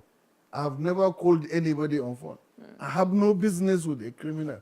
Why should I have business with a criminal? Yes, it's just the intel from the people My doing mind peace is deal. I prepared to fight them, and I was fighting them, and I'm fighting them to death.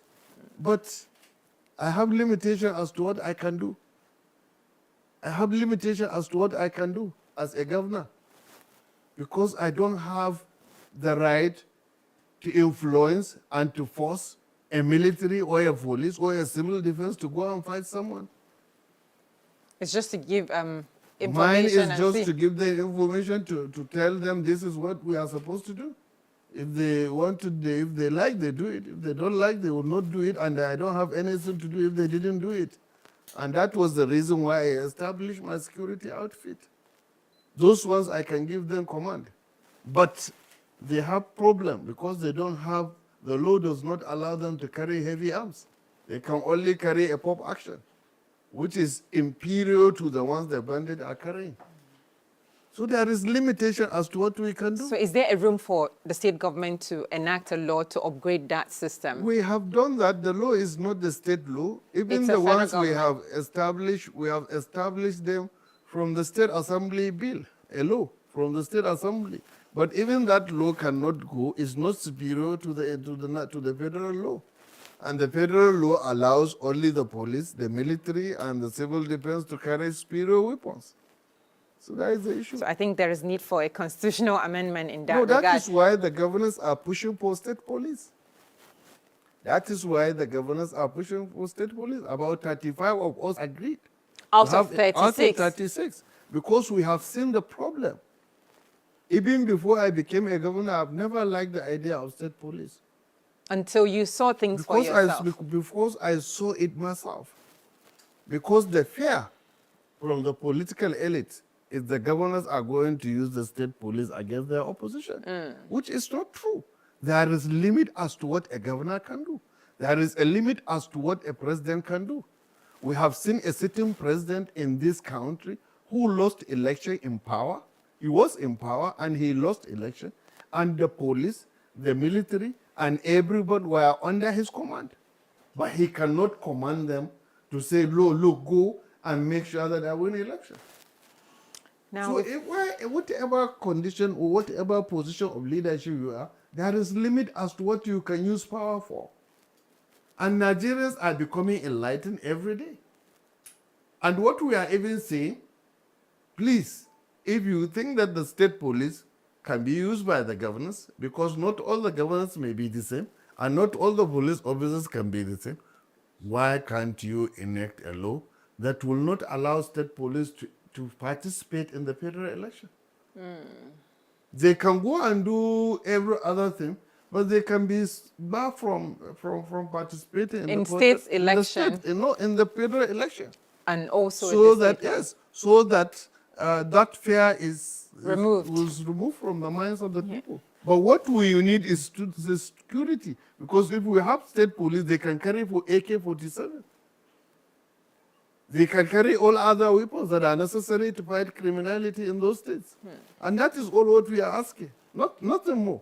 Even if they are not going to do the state police, allow our security outfit to carry arms. Carry arms. Thank you. Your Excellency, we'll take one or two more questions and we'll call it a wrap for the spotlight on. Leadership is a mirror. What do you now see in yourself that you didn't see 5 years ago before you became a governor? Of course, that is true. I've told you, even the state police, because before I became a governor, I never liked the idea and I did not support it. But I saw the reality. But most of the things you see on paper and most of the things you feel you can do as a governor or as a president, when you become a governor, there are certain things you cannot do them because the system will not allow it to do it. You allow it to allow you to do it.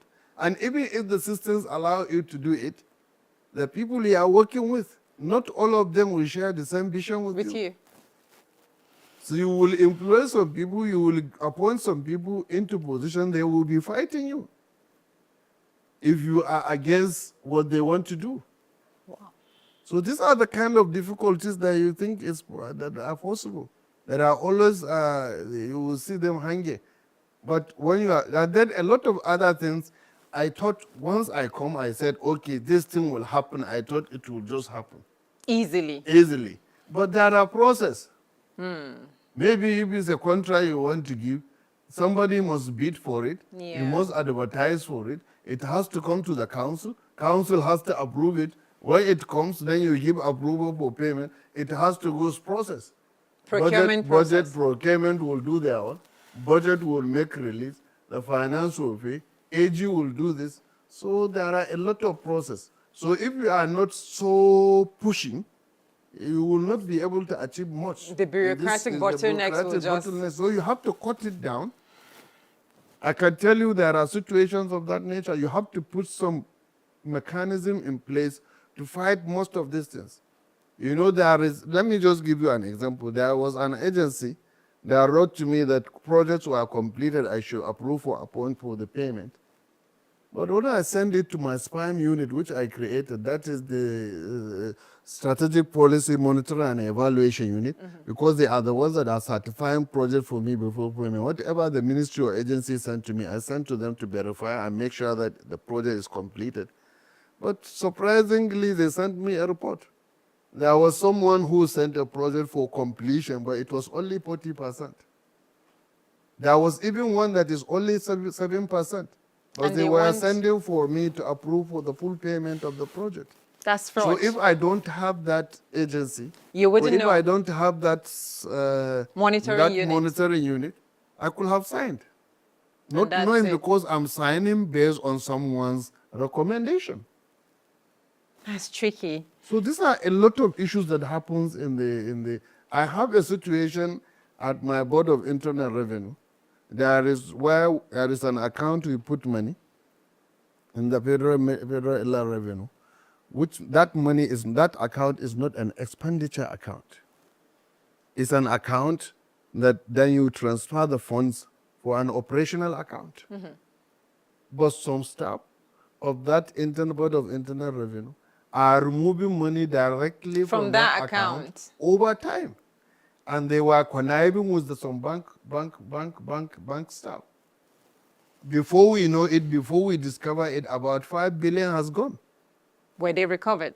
Yes, they were with AFCC, they are investigating, and some money has recovered. We have recovered some money now, almost $1 billion from the prosecution. Yes, they are taking them to court.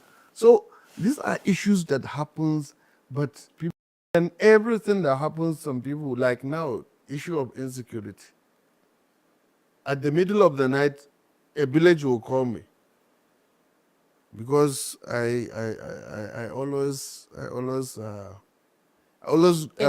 interact with people and I reply their messages. They will send to me that, sir, right now bandits are in our village. In our village. What am I expected to do? To take action. I will send to the commissioner of police.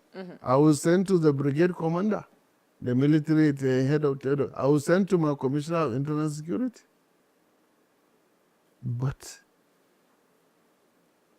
they may not. They may respond. Or they may not. But the people expected a governor. They have told the governor they are expecting there the should be governor. action. Because I don't have a board. I may come, but situations are very difficult. Like the Gidamanto, what has happened in Gidamanto, I've said it.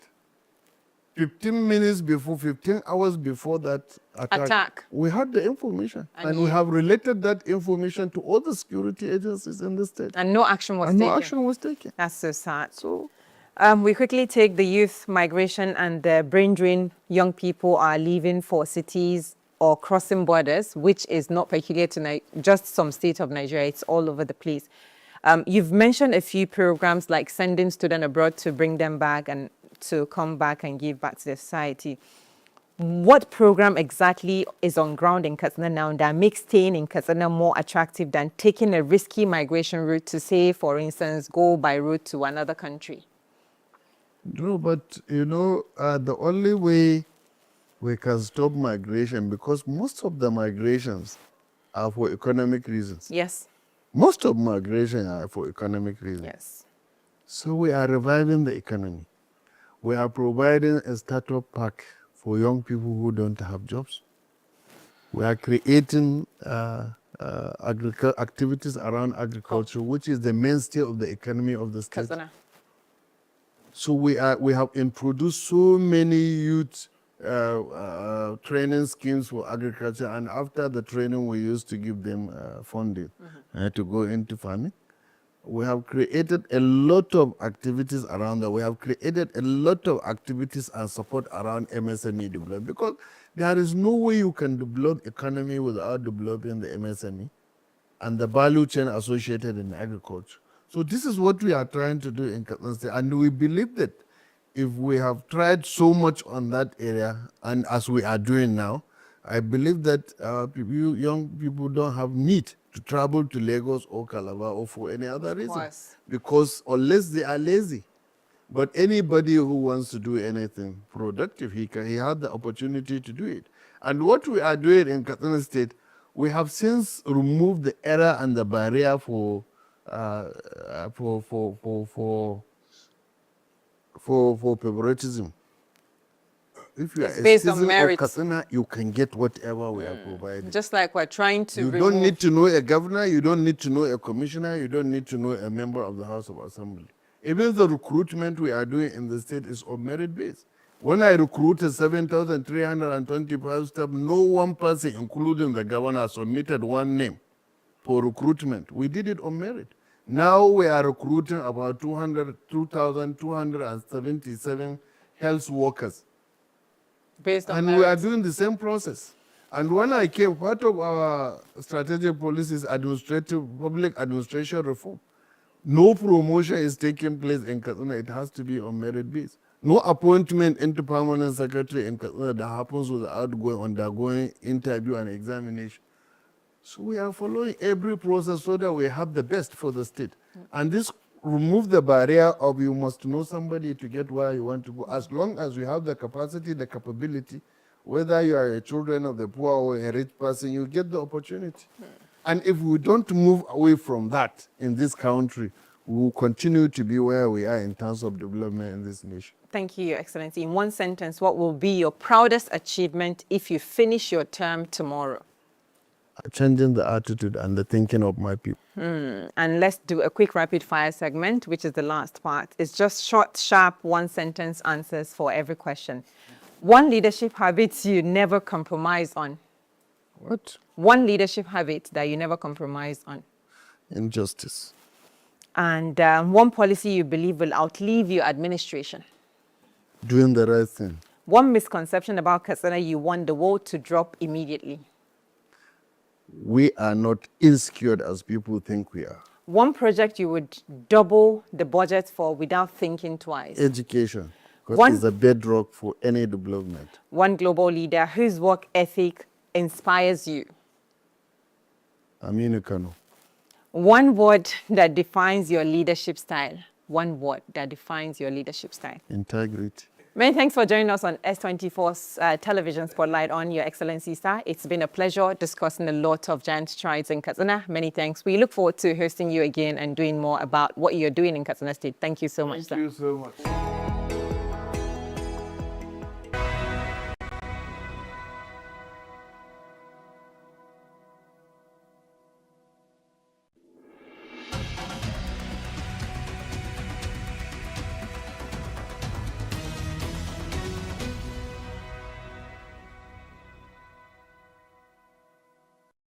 Hello and welcome to another edition of the S24 exclusive series with top people making strides in different fields of endeavors. Today, we'll be unpacking a lot in terms of what's going on in Nigeria and hearing from Barrister Ismail Ahmed, popularly known as Leader, on the relationship with the former late President Muhammad Buhari. We'll be starting with that, considering the relationship between Barrister Ismail and the late former President of the Federal Republic of Nigeria. Welcome to this series, Barrister Ismail. Thank you so much for having me. I'm glad to be here. Thank you too for coming, despite your busy schedule. Barrister, we'll start with your relationship with the late former President of the Federal Republic of Nigeria. First of all, we'd like to say our condolences to you, considering the close relationship with the late President. You're welcome, sir. You served closely with former President Muhammad Buhari over 4 years, or 8 years, let's say, including your time as the APC youth leader and your role as one of the team members of National Social Investment Program. Can you reflect on your relationship with the former president and the way you think that is still shaping the way you look at life generally today? Well, thank you. Good morning once again. President Muhammad Buhari is someone I've known since 2002 when he Over 2 decades. Yes, when he joined politics. And he was the reason why I joined partisan politics as well. I've always been a political aficionado. I love it. I love it to death. I'm a history buff. I keep tabs on what's going on, since during the military juntas. Towards the twilight years of General Babangida through to the Abacha years and Abdulsalami Abubakar up onto the Obasanjo years. So yeah, in 2002 when the late president joined politics, I was excited and I was part of a group of very young people, fresh out of college, just trying to see what we can do to be able to get him elected as well, because we believed in him as a result. But he and I became somewhat properly acquainted in 2009, 2010, and we became properly acquainted. That was when he even knew my name and he could put the name to the face and he would be able to recall me wherever he sees me and stuff like that. And in 2012, I think in 2010, I was part of the CPC renewal. I was a part of the committee. I was part of CPC. I ran for House of Representatives in Kano, and he supported us all through. And then by 2012, after we lost the 2011 election, I think he lost. That was when he lost his first daughter, I think, and I went to Kaduna to condole him. And that was when he started talking to me about, the fact that the next thing we're going to do is probably going to be a merger, not an alliance that we try to do with petty time between ourselves and the ACN, which was led by President Tinubu at that time.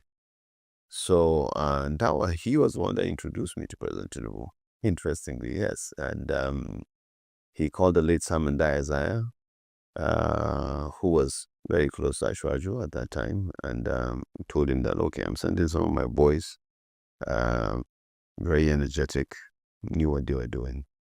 I want you to introduce them to Chief Tinubu. He used to call them Chief Tinubu, and see how that relationship can build. I want them to be part of the new process of the things we're trying to do. So we got to Abuja, of course. As I called Sunday Dari, former Minister of Sports, who was then the Chief of Staff to Ashwaju. Sunday Dari booked an appointment for us in January, I think, of 2013, because this happened between I and the late president in December of 2012. Yeah.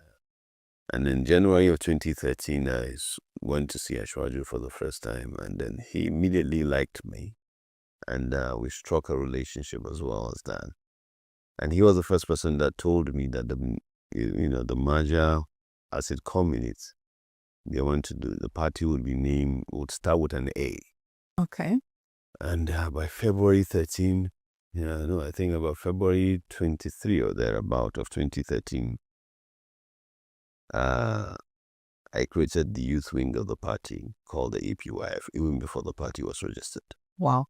So President Buhari and I shared a very somewhat a special political and son relationship.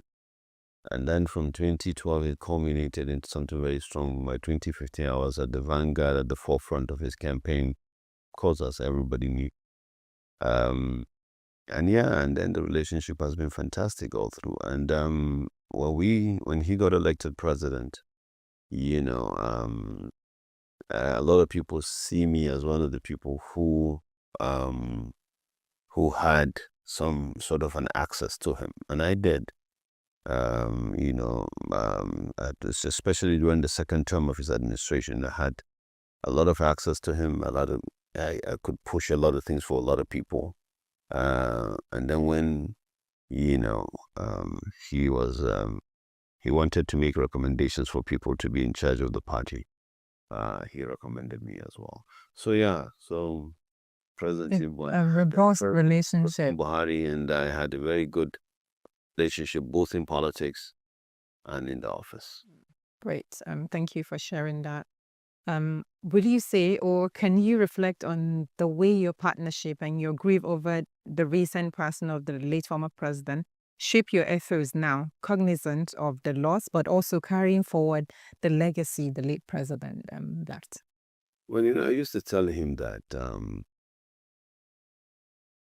I used to tell him even when he was alive, and I said it in my tribute to him after he passed, that he is one of the most privileged Nigerians ever, who had lived on this earth for 82 years. But in those 82 years, he joined the army at 19, went to war at 25, became a governor at 33, became a minister at 34, became a GOC at 38, became a head of state at 41, became a chairman of PTF at 52. Mm-hmm. Wow. Joined politics at 60, got elected president at 72, finished being president after 8 years at 80, and died exactly 2 years later. You knew President Buhari very well. Yeah. So even for a fictional character of success, that is a success. Everything he wanted in this world, God gave him. So I think he lived a very privileged life, and he knew that while he was alive. He knew that the country gave him so much, and God gave him so much, and he wanted to give the country back. Yeah. Now, of course, he's human. He may not be perfect in so many things, but his intention was always clear, and it was always good. I think for me, it's a legacy that will live on forever, for who he was as a person, his raw decency, his fierce patriotism to this country, his belief that this country can be better, and that it is people that can make it better, and that if each and every one of us put up and do his bit wherever he or she is, then this country will ultimately be better. So I think that would be his legacy. It is his raw decency. There are conversations you can't have around Buhari. No matter how you live, you can't have around him. It's not, he is not only not corrupt, but he's incorruptible. You can't even corrupt him with conversations that would even suggest the idea of pecuniary advantages to him or to materialism. So I think for a lot of people that are either close to him or far from him, there are so many lessons to learn from his persona, from his personality, and from the way he conducted himself in and out of office. And I think it's a legacy that people who are close to him should be proud of. Will you say the public and private persona that late President Muhammad Buhari embodied is something that is similar? The public, the private as well? Oh yeah, for the most part, yes. But a lot of things that people didn't know about him, he was extremely humorous. Yeah. He cracks jokes at himself. It was obvious from some of the interviews. Yeah, so he is extremely humorous. He likes to laugh at himself and laugh at and crack jokes and listen to them. He's a simple person. He thinks in a simple manner. He doesn't Yeah, he doesn't like complications. If he believes I learned a lot from him, thinking that, look, if you cannot break it down simply, which means you don't understand it as well. So he's that kind of person. For him, is how at the end of the day is the common man affected. That's at the bottom line. That's it. You bring all the graphs, all the theoretical jargons and about how this is that, how GDP is going, about GNP is doing this.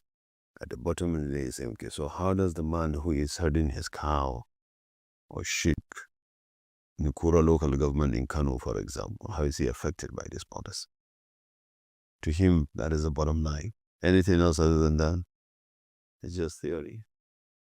Reflecting on the kind of relationship you shared, and what is that one thing you think people misconstrued the most about the late president?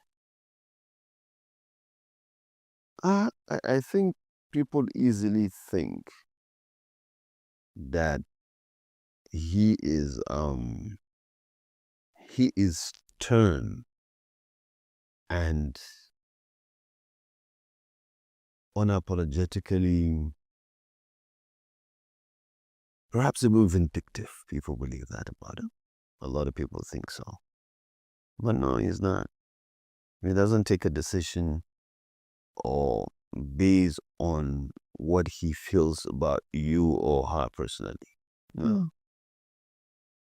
And lastly, on late president, what is that one thing that people would miss most about former President Muhammad? His decency. He brings certain decency to office. His decency, his raw decency, and his ability to overcome. He has been lucky in life to overcome his wants and desires. He overcome materialism so quickly in his life that it doesn't. And you need a leader who, thinking about himself in terms of materialism, comes a distant second to the primary goal of the welfare of the people. I think that would be missed. That makes me get you another question of follow-up, because it seems we can't exhaust talking about the late former president, and I will just add this one. Over weeks of the former president's passing now, if there is something that really cemented your relationship, what would you say is that one thing that you and the president shared that the public do not know about? No, I can't say that. I can't say that, but nothing too much. I think he just at times, at the very few times that we've had very private times with him, he tells you how he feels about certain things. Of course, that you can't divulge, of course, but he will. You complain to him about certain things, he will tell you, "Look, this is the way I see these things, but this is why I can't do A, B, C at this point in time." But at the root of it all is the decency of a man who doesn't want to, disrupt. And I give you a simple example. This he said publicly. Mm-hmm. And I was one of the people that told him that why shouldn't you should write a book? You have been part of Nigeria's history. You have been at the corridor of Nigeria's history since 1966. And this class of 1960s, you guys have so much in you that you need to be able to document it so that people would read and learn. And this he said in public, that he doesn't want to write a book because he doesn't want to hurt people. I don't think that's a good reason not to write a book. By the way, I think books should be documented for history. Sure. But you see, in that answer, you see a man who is not afraid of documenting history, but who is cautious of it. Sure. And that's the decency of the man. And then there are my private times with him that I've shared conversations with him. I've heard a lot of that come across. You see something in the public, you ask him privately, he gives you reasons that you were like, oh, wow, this is a decent man. No. Thank you so much for sharing that. And once again, my condolences. Thank you so much. And now, away from the late former president, let's go to some recent role that you just got appointed into. Your appointment as executive chairman of the Presidential Compressed Natural Gas Initiative, PCNGI, places you at the forefront of Nigeria's largest clean energy experiment.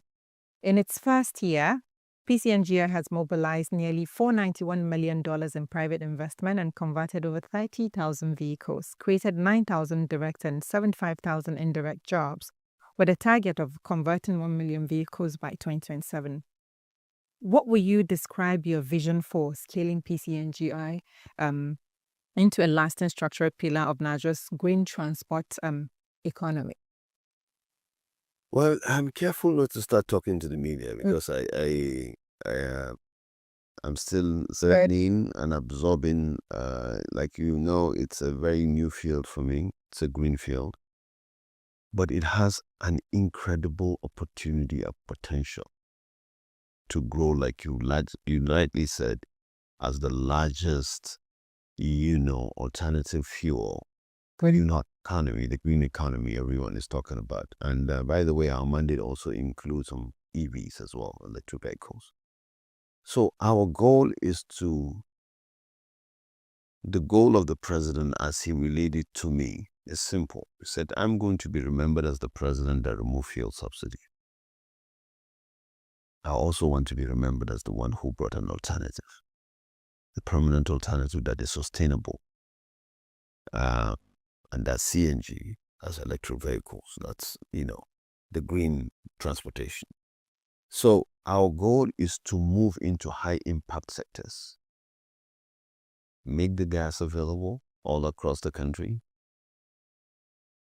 bring down the cost of transportation of goods and services and agro-allied products so that the prices of those products, wherever they are, gets affected positively and downward so that people would be able to afford and then be able to transport people, from one point to another, or privately, in a way that it makes sense so that people are not spending 70 or 60% of their earnings on just transportation alone. That is the ultimate goal. And to move away slowly to use natural gas, which we have more in abundance of. At the last count, Nigeria has about 2 trillion cubic feet of gas, and now the technology is evolving about how to use those gases. And we believe that if we use our gas, we have about 128 years to use that gas. If we continue even drilling our oil, it can only last us about 51 years. Because we'll have that 6 billion proven reserve of crude oil. And the way we are going, that's where we're going to top hit about 51 years. So the point is the president wants to make sure that we are able to use our gas, which is our own natural resource, domestically and create the market for it properly and be able to,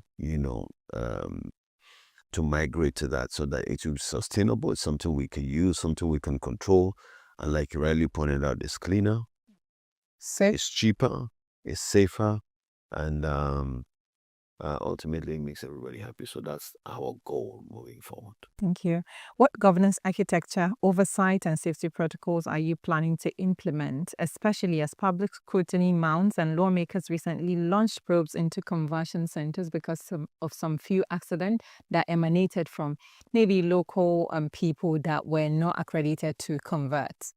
Yeah, so safety is a big deal for this, and we're working on it in conjunction with other regulatory agencies across the country, Standards Organization of Nigeria, the NADDC, all the people who are responsible for certifying the conversion centers, the inspecting the kind of equipment that is used for the conversions as well. So we are working in tandem with that. We are very clearly aware of the risks involved and why we need to make sure, because one incident is already too much. Yeah. So Nigeria's economy grew 4.6% in 2024, fourth quarter, the strongest in over a decade. Yet inflation remains stubbornly over the roof, moving around 23 to 24%, and poverty is rising to nearly 39% of the population. You've mentioned the sort of work you'll be doing to make sure things go down.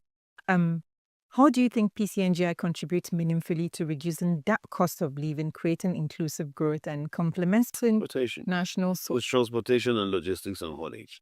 Okay. Once you can get the price of that, look, Dangote just recently bought 4,000 trucks of CS. Why did he do that? Because he wants to be able to transport his goods cheaper than he would if he was using diesel. Petrol. Right? It's simple as that. So he wants to sell, PMS for 800 naira in Lagos and still sell it for 800 naira in Kano. Because he wants to take CNG to transport it. So once you get CNG involved in haulage of goods and services, like I mentioned at the beginning, of transporting people, once you reduce the cost of transportation significantly from the economy, it will affect the bottom line of everyone else. So I believe it will drive down the inflation. That's our belief. Yeah.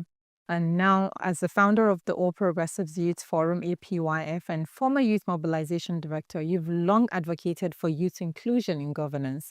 What is your vision for PCNGI enabling meaningful participation for Nigerians, millions of Nigerian young innovators, technicians, and entrepreneurs, not just as beneficiaries, but as decision makers in your process? I think PCNGI is a playing field for young people.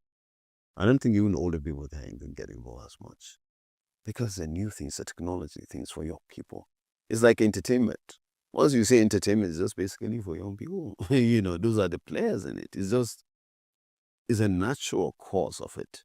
So yeah, it's a green field for a lot of young people. When I walked into the office and I saw almost everyone from top to bottom are just young people, fresh with ideas and to see how they can do this. So it's a technology thing. It's a new thing. It's like you said, it's a green economy. It's something that is, prevalent in the world today. And young people are more adept at this point in time to catch on to this new technology and be able to use it significantly. So that's what PCNGI will continue to promote. Thank you. This takes us to the next question. Across Kano, Katsina, Nasarawa, and nationally, you were in various positions of leadership in party affiliations and campaign roles as well. In what ways do you think you can strike a balance between party loyalty, governance obligations, and delivering public goods, especially under the scrutiny of a new administration, considering you were in the previous administration as well? I think it's the same party. And I think that's what matters. I just gave you a history of how I met the late former president. No, the president, the current president. The current president. It was through the late former president. Yeah. So I think to me, party loyalty is paramount to me in a lot of things. Everybody knows me as a party loyalist and a party, stalwart in so many ways. I love the APC. It's in my DNA. And then I like to see it translate into governance clearly. And when that doesn't happen, it irks me, it irritates me. And I make that very clear all the time. So party loyalty comes first, but nationally, patriotism to my country comes naturally first. And then, the party loyalty. I believe the party is a very good platform to be able to achieve some of the developmental projects and vision that we have for the country in its entirety. So I think the party on the one hand needs to be properly run administratively by people who understand what the party is, who have the institutional memory of the party. And the government should run properly for the whole country. And I think there should be a symbiotic relationship where they come in together and be able to do great things. In Kano, we don't have government right now as we speak. I'm joining a meeting for stakeholders tomorrow. We are trying to see how we can get our party back in the saddle of leadership in Kano. But we understand we did a postmortem of why we lost the last election and how did we lose it, and try to see how we can fix that as we go along. So Nigeria continues to face intensifying insecurity. Given PCNGI's mandates in energy and livelihoods, what role does your initiative play in any, if any, I beg your pardon, in enhancing national security, resilience, or economic stability in conflict-affected states, like in the Northeast and the Northwest?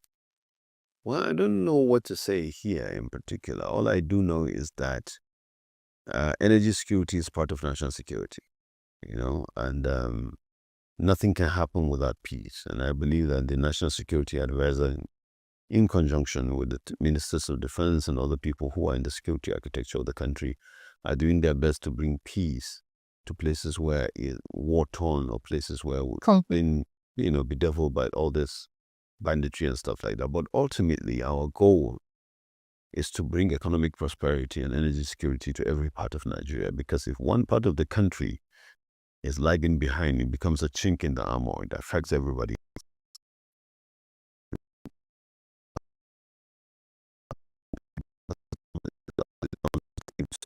Raises its head so that we'll be able to deliver what is economically viable to those people. Many see PCNG as a signature palliative intervention of the Television administration. What do you want your legacy to be as the leader of this program in 5 years? And how will you measure success even beyond your raw numbers that you probably got available to you now? What success would be for me is when the PCNGI metastasize into a full-blown clean energy industry where people can grow careers and become self-sustaining without needing government to fund it, to be able to run its course and change the trajectory of Nigerian energy sector and make us self-sufficient and be able to build on that, and people will be able to get new jobs as a result of what we are doing.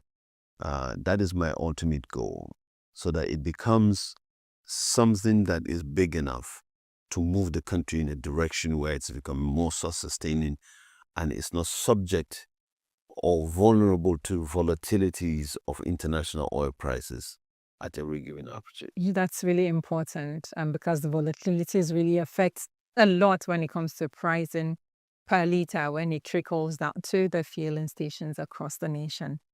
And leader, as you're popularly called, I love to call that name as well. There is a lot going on in the country in terms of the economy, security, etc. And most boggling in the minds of most Nigerians in the recent times, if you check the data and internet as well, is the appointment and the way people use their offices to affect the ordinary man on the streets. What's your take on federal appointment as it is, and the way you can change the trajectory as a party, because a lot is building up. People are really saying this administration is not delivering to the ordinary man. What will you say about the whole thing brewing as it is now nationally? Well, I don't know what you mean by brewing. I do know that the government, which I can't speak for the government, I can only speak from what I know on the perspective of where I stand, is that it has an eagle's eye view on the whole country, and it tries to do a lot of balancing and competence on merit-based appointments, so to speak. Yes, I do know that there's a lot of hue and cry about the skewing of political appointments one way or another. But as a result, I think the government is trying its best to make sure that everything is balanced out.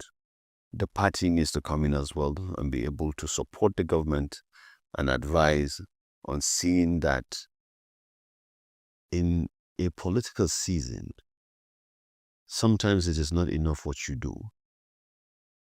It must be clear that you are seen to be doing the balancing.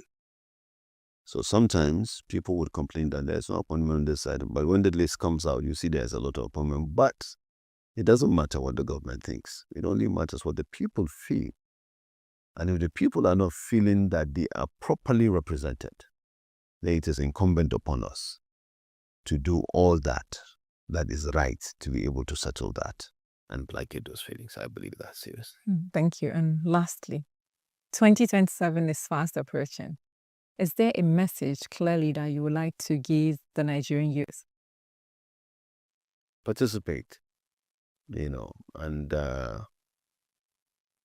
don't sell your conscience, don't sell your votes, don't provide yourself for opportunity for people to ask cannon further. Participate. Democracy only makes sense when ordinary citizens participate in it. Thank you so much, Barrister Ismail Ahmed, popularly called Leader, for joining us on S24 exclusive series today. We look forward to future collaborations, interviews, and to see the giant stride to be pulling at your new office. Thank you so much for joining. Thank you so much. I appreciate it. Bye for now and see you next time.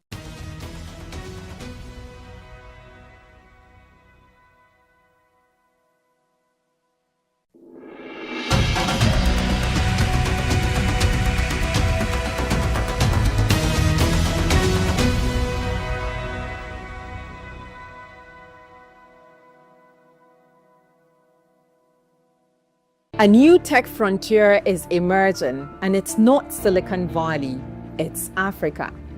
Across the continent, startups are solving problems that global giants ignored. In 2024 alone, African startups raised over $3.5 billion, defying global venture slowdowns. Venture capital funding grew by 14% last year, led by fintech, logistics, and clean energy innovators. In Nigeria, digital payments are transforming commerce. In Kenya, mobile money now serves over 90% of adults. In Rwanda, drones deliver blood to remote hospitals. It's a tech boom built on necessity, not luxury, but challenges remain. Only 43% of Africans have internet access, and unreliable power still stalls progress. Global investors are watching, but they are also cautious, calling for better regulations and infrastructure stability. Still, there's a quiet revolution on the continent, and it's not powered by oil or aid, but by imagination. The question is no longer whether Africa can innovate, it's whether the world is ready for Africa's innovation.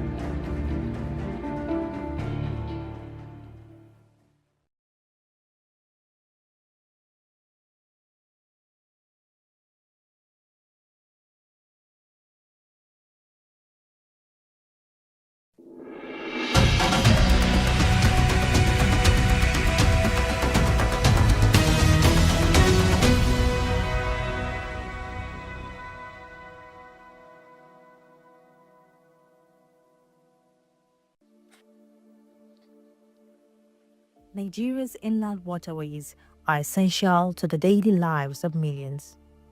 In communities like Unguru in Yobe State, water transport is not a choice, it is a necessity.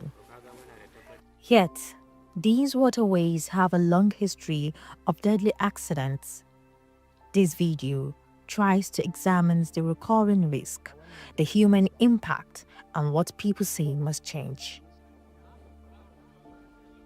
On January 3, 2026, a boat carrying more than 30 passengers capsized on the Yobe River while crossing from Adiani in Jigawa State to Garbi in Unguru, Yobe State. State emergency officials confirmed that 25 people died, 13 were rescued, and 14 remain missing. Exactly around 7:48 to 8 o'clock p.m., we received a distress call from our local emergency responders that there was a boat mishap conveying people from Guri local government area in Jigawa State, specifically Ajiani community, to Garbai in Guru local government area in Yobe State. So when we received the news, we learned that already the boat has capsized and there was need for emergency rescue. So of course, security agencies, the local government, the community volunteers, they are the first responders, while we mobilize our team from the neighboring LGA, local emergency management committees from the neighboring LGAs to go and join. To Allah da ikonsa ba a samu masu ceto ba, sai da akwai mutum ɗaya da ya je kamun kifi. They did not receive help early on Unfortunately, a fisherman who had gone out to fish heard their screams and raised the alarm.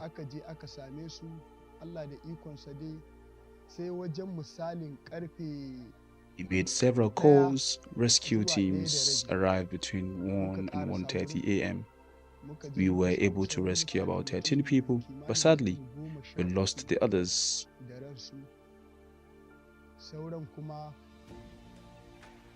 We continued waiting and searching and gradually recovered 17 bodies.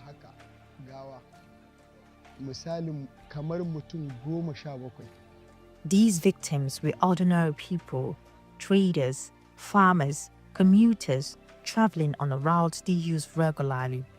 Our team moved immediately, and through the night up till the morning, with the help of the LGA and other community volunteers, Nigerian Red Cross, security agencies, we intensified the search. So in the morning, we realized that the passengers on board are 52, and we started counting losses as early as 6-7 a.m. That same night, this place was filled with people, male and females, family of victims. So far, we have recorded 29 deaths, and 13 people were rescued, reviewed in the hospital, and discharged. From the deep dive assessment and reports we have on ground, there are still some missing persons, about 8 to 10. This tragedy is part of a broader pattern across Nigeria's inland waterways. Over the past few years, several boat accidents have claimed dozens of lives in different regions, often involving overloaded vessels and inadequate safety measures. The repeated nature of this incident suggests systemic issues, not isolated misfortune. The key challenges we have seen is negligence in terms of the abiding by rules by the canoe operators. It happens around 7:48. That means they have left the neighboring community much late, and by law, every time it's 6 p.m., no sailing should be on waterways. So by 7 p.m., over one, they left in the night after the close of sailing. 2, there was an overloading in the boat. And 3 was there was not a single life jacket. So that has compounded the whole challenge, and it has increased the risk of capsizing of the boat. Most river transport in rural Nigeria relies on wooden boats. These boats are often handmade and maintained through repeated patching. They were not designed for modern demand or heavy loads. Jirgin mu akwai wanda yake ɗaukar mutum 50 ma a wannan bakin ruwan. Amma a wannan ranar Allah da ikon shi gaba ɗaya mutanen da aka ɗauka mutum 30 ne. Our ships can take up to 50 passengers, but on this day, it was carrying just 38 passengers. But it was already destined that the incident will happen. And some people are saying we carried bags of potash. That is not true. They were just bags of chaff, and that is not enough to capsize the boats. Even on small boats, we can take about 5 bags. Talk more of just 2 bags of chaff in a large boat.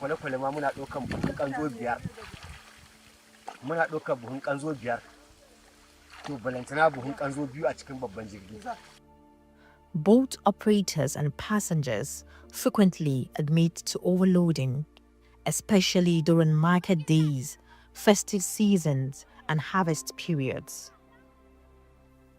The boat is usually overloaded, and the boat is already old. So when they are coming in the river, the boat initially has been taking maybe 20 to 30 persons for it to be full. But at that time they do overload, where they're supposed to carry 30 or 20 people, they come carry 39 to 40.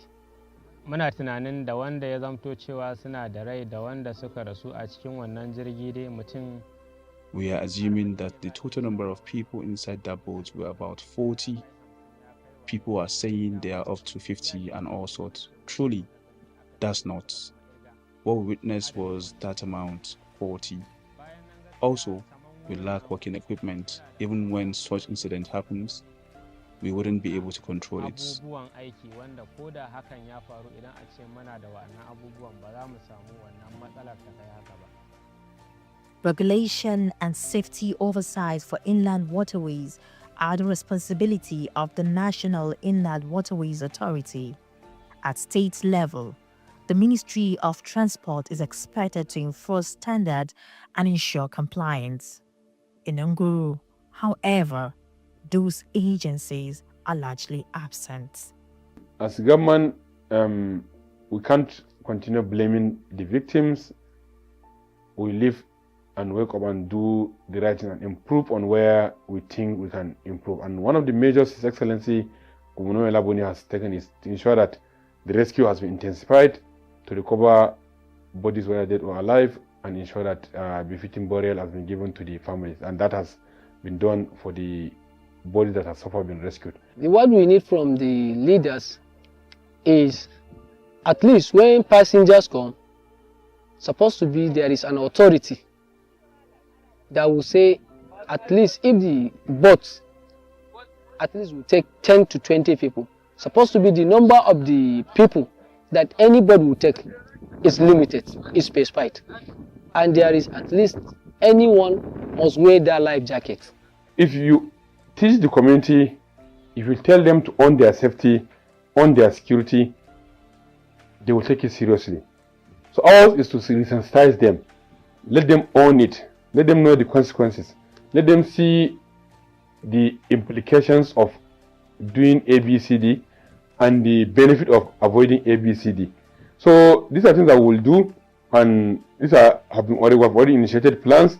Our other departments are deploying that. We are discussing with our partners from the United Nations organizations to come in and keen and support and make sure that we didn't create a gap in ensuring that the community have owned the process. Next week will be a market day. They will still go to market in Jigawa State, and God forbid, if we didn't act fast, there will be risks of putting our people on a boat without life jacket, and this is avoidable, and we'll inshallah avoid it.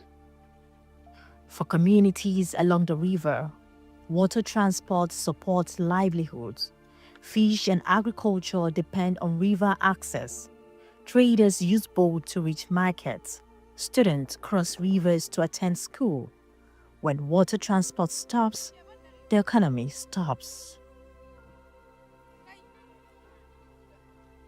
The river is a major crossing point because there's no bridge, and people rely on boats every day to travel, trade, and access basic services. I have an intimate friend that also became late during this accident. Also with someone I attended same primary school with. He also died. We are seeking for help from the government, governor of the state and chairman to bring us ease regarding this water transportation, even if it is a life jacket, that when you fall inside the water, you can help yourself out.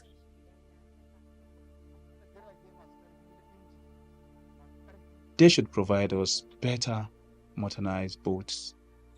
The ones that are faulty are wooden, so we can continue our business with other towns. The question asked, those in the government, whether they capture such places and the budget for bridges since the inception of democratic rule.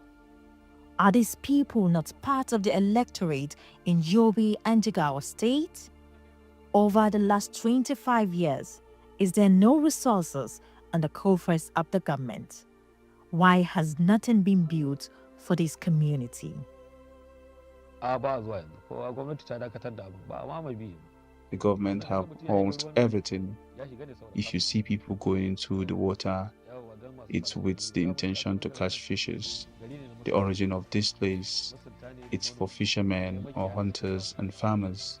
We've never witnessed this much incidents.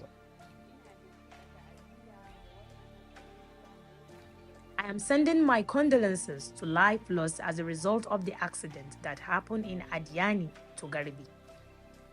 May God forgive the life lost.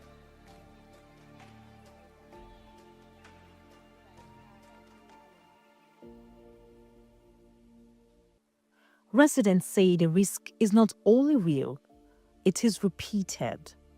What they want is not just reassurance, but real changes that make daily travel safer.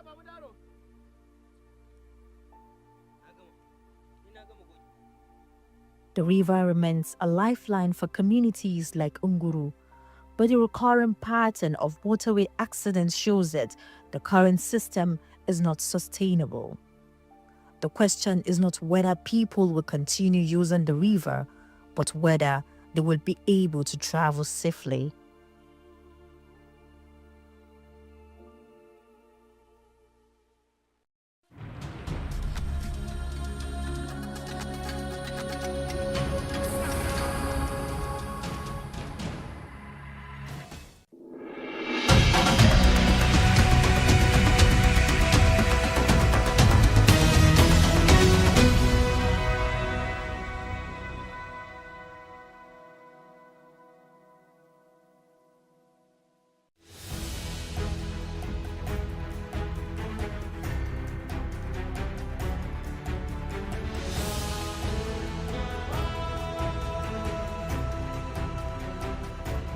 Hello and welcome to Ascend, the program that brings you the stories of extraordinary individuals whose journeys define leadership, purpose and resilience.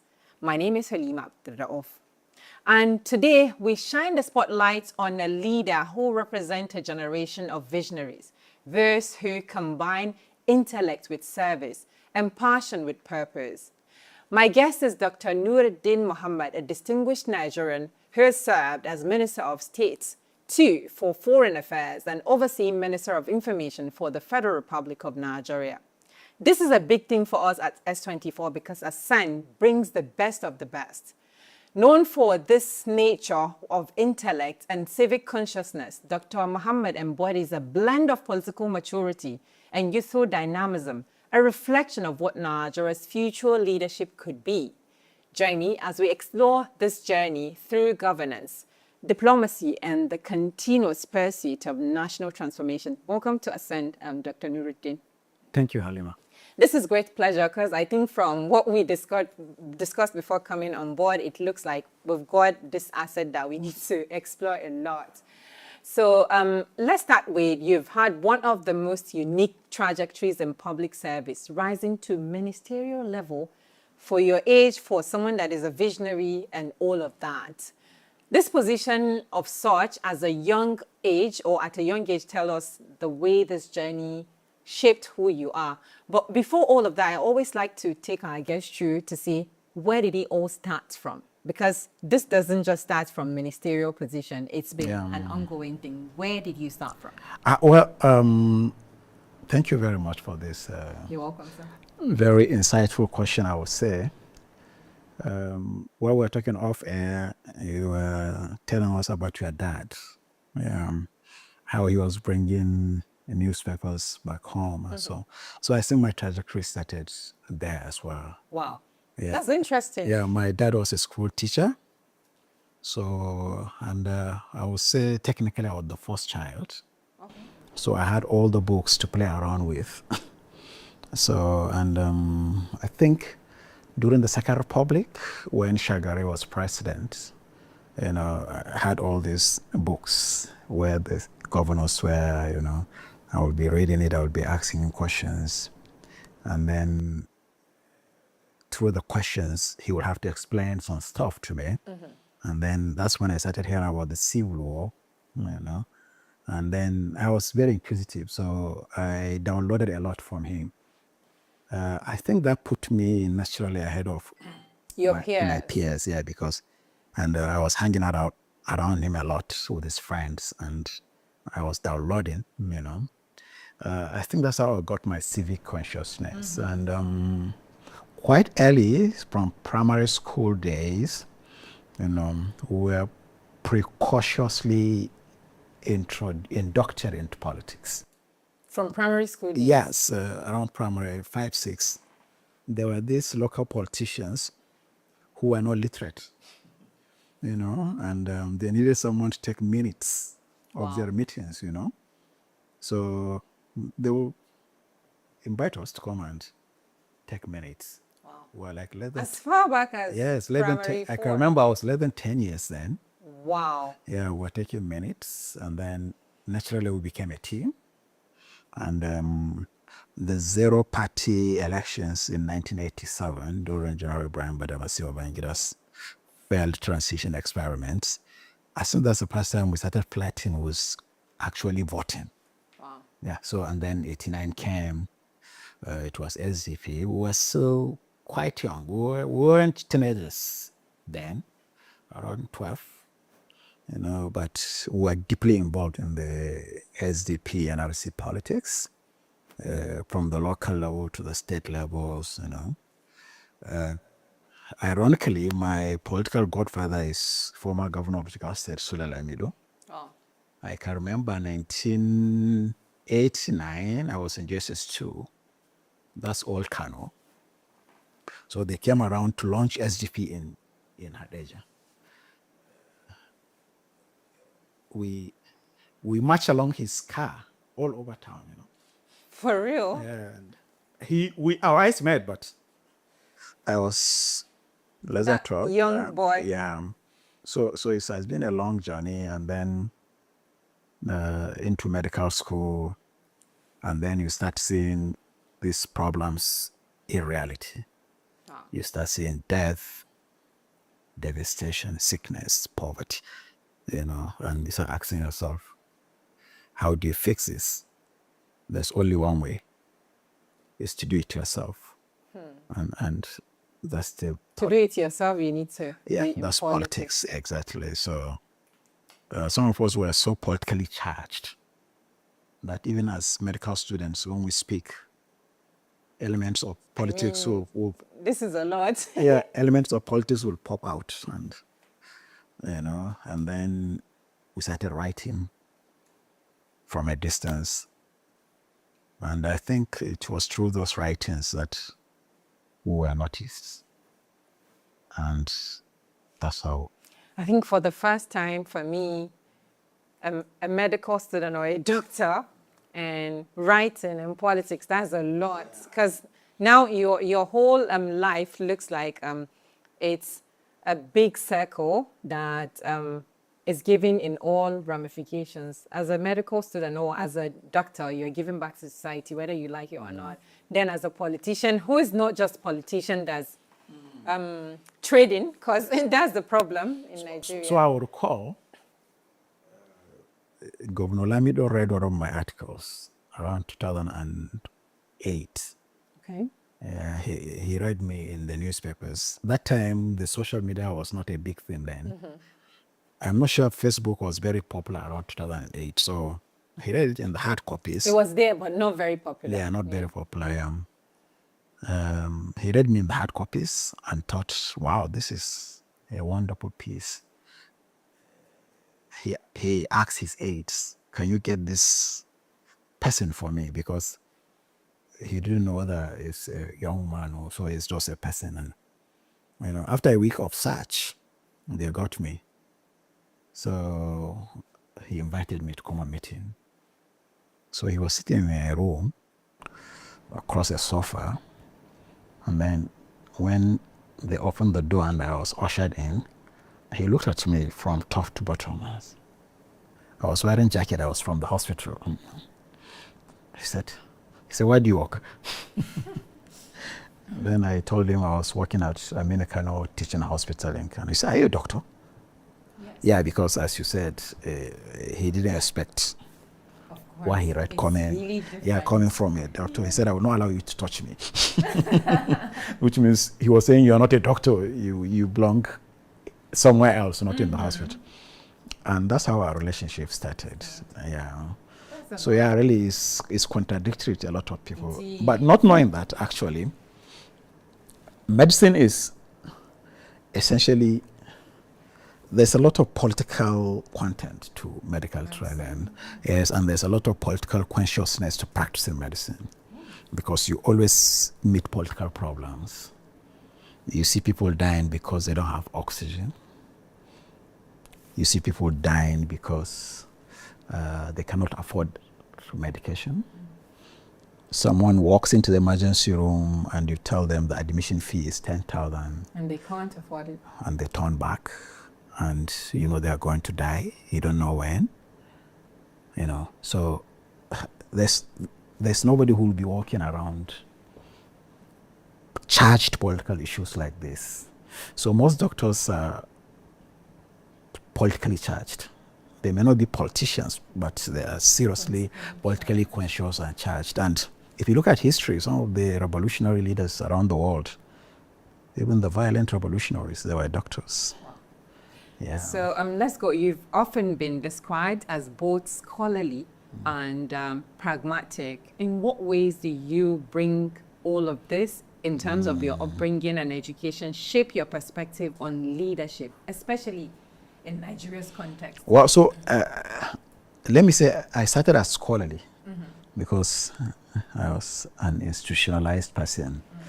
I trained in medicine up to the postgraduate level, so you're already a scholar, right? And in a way, a university teacher as well. So, but life outside, especially in politics, is reality. So I think that's where the pragmatism came in. And you cannot survive with only scholarly intellectual instincts. That will put you into collision course with the reality. Yeah, so those of us from the academic background, from the universities, from the ivory towers, you know, we are detached from the realities of life. So if you do not have this pragmatism in you, you know, the native intelligence to know. So because we brought up in village, so we know the realities. We all came from village. Yeah, so we know the realities. We're provincial boys, so we know what to say and what not to say. Not even saying, we know the gestures that are unacceptable. You know, so naturally, quite naturally, we are scholars because we are. Pragmatism comes naturally as somebody from the provinces, you know. That's a lot to digest. Many young people see it as a bridge between generations. When you look back, what early expectations or experiences molded you and your philosophy as who you are today? Yeah, so I think my life philosophy is mostly my dad's. Yeah, I think we view life the same way. So I would say there is genetic and environmental. Of course, I told you we're quite close at the mentorship level. So political philosophies, it started from him because he was in the NEPU PRP. He was a NEPU PRP sympathizer because he was a civil servant. Yeah, he couldn't join. Yeah, but he had all the materials, you know, and I read a lot of them there. I started reading Mala Amine Kano when I was less than 7. Yes. 7? Yeah, 7 years. I started reading Mala Amine Kano when I was less than 7 years. I saw Rimi on a campaign trail in Aoyo in 1983. I was less than 6 then. 1983? 83, yeah. So my life philosophy and political philosophy were from that, you know. And I would say a lot has happened, you know. We have lost the ideological tests and values within the political space. But yeah, the intercourse was so extensive that we haven't lost, some of us still have the ideological content, even though it's no longer fashionable. You're going to have a lot of trouble. Can we bring it back? Yes and no. I hardly say no to things, and I'm hopeful. Otherwise, I would have changed my outlook. I still believe we need the value-driven politics, not of the quality we used to have then, but even abridged version. What we have now is too mercantile, I would say. It's transactional. So there's too much transaction.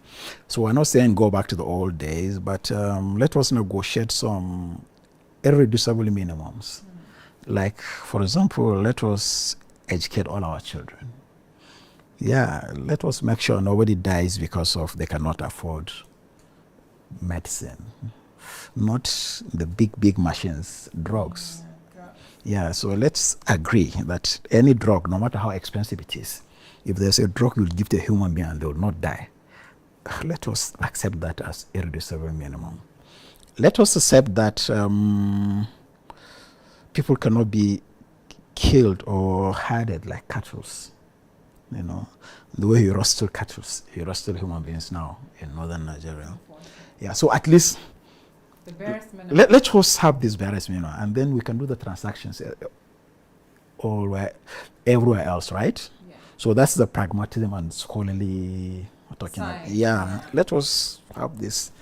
Let us be reasonable. Of course, reasonable should be the keyword. Serving as a Minister of State for Foreign Affairs and also later overseeing Ministry of Information must be like an incredible thing for someone. Foreign Affairs, information, that's a whole lot. What key lessons did those experiences teach you about Nigeria and governance as a whole? Okay, so yeah, that's quite surprising even to me. When I was told I was be a Minister of Foreign Affairs, I thought I may not be able to handle it. And the person telling me said, well, I know you will do it. You probably will be a good one. I know. So looking at governance from the position of a foreign minister is quite interesting and frustrating at the same time. Of course. Yeah, because you have the two templates. You know the local dynamics and then the overriding international dynamics, exactly. So we tend to do things differently because we're aware, but we're conscious, not only aware of the international implications, ramifications, dynamics of everything you do. How the aggregate output of local policies can affect the international balance, and how overriding international force can force a policy direction domestically. So it's quite an interesting and challenging bit, the foreign bit.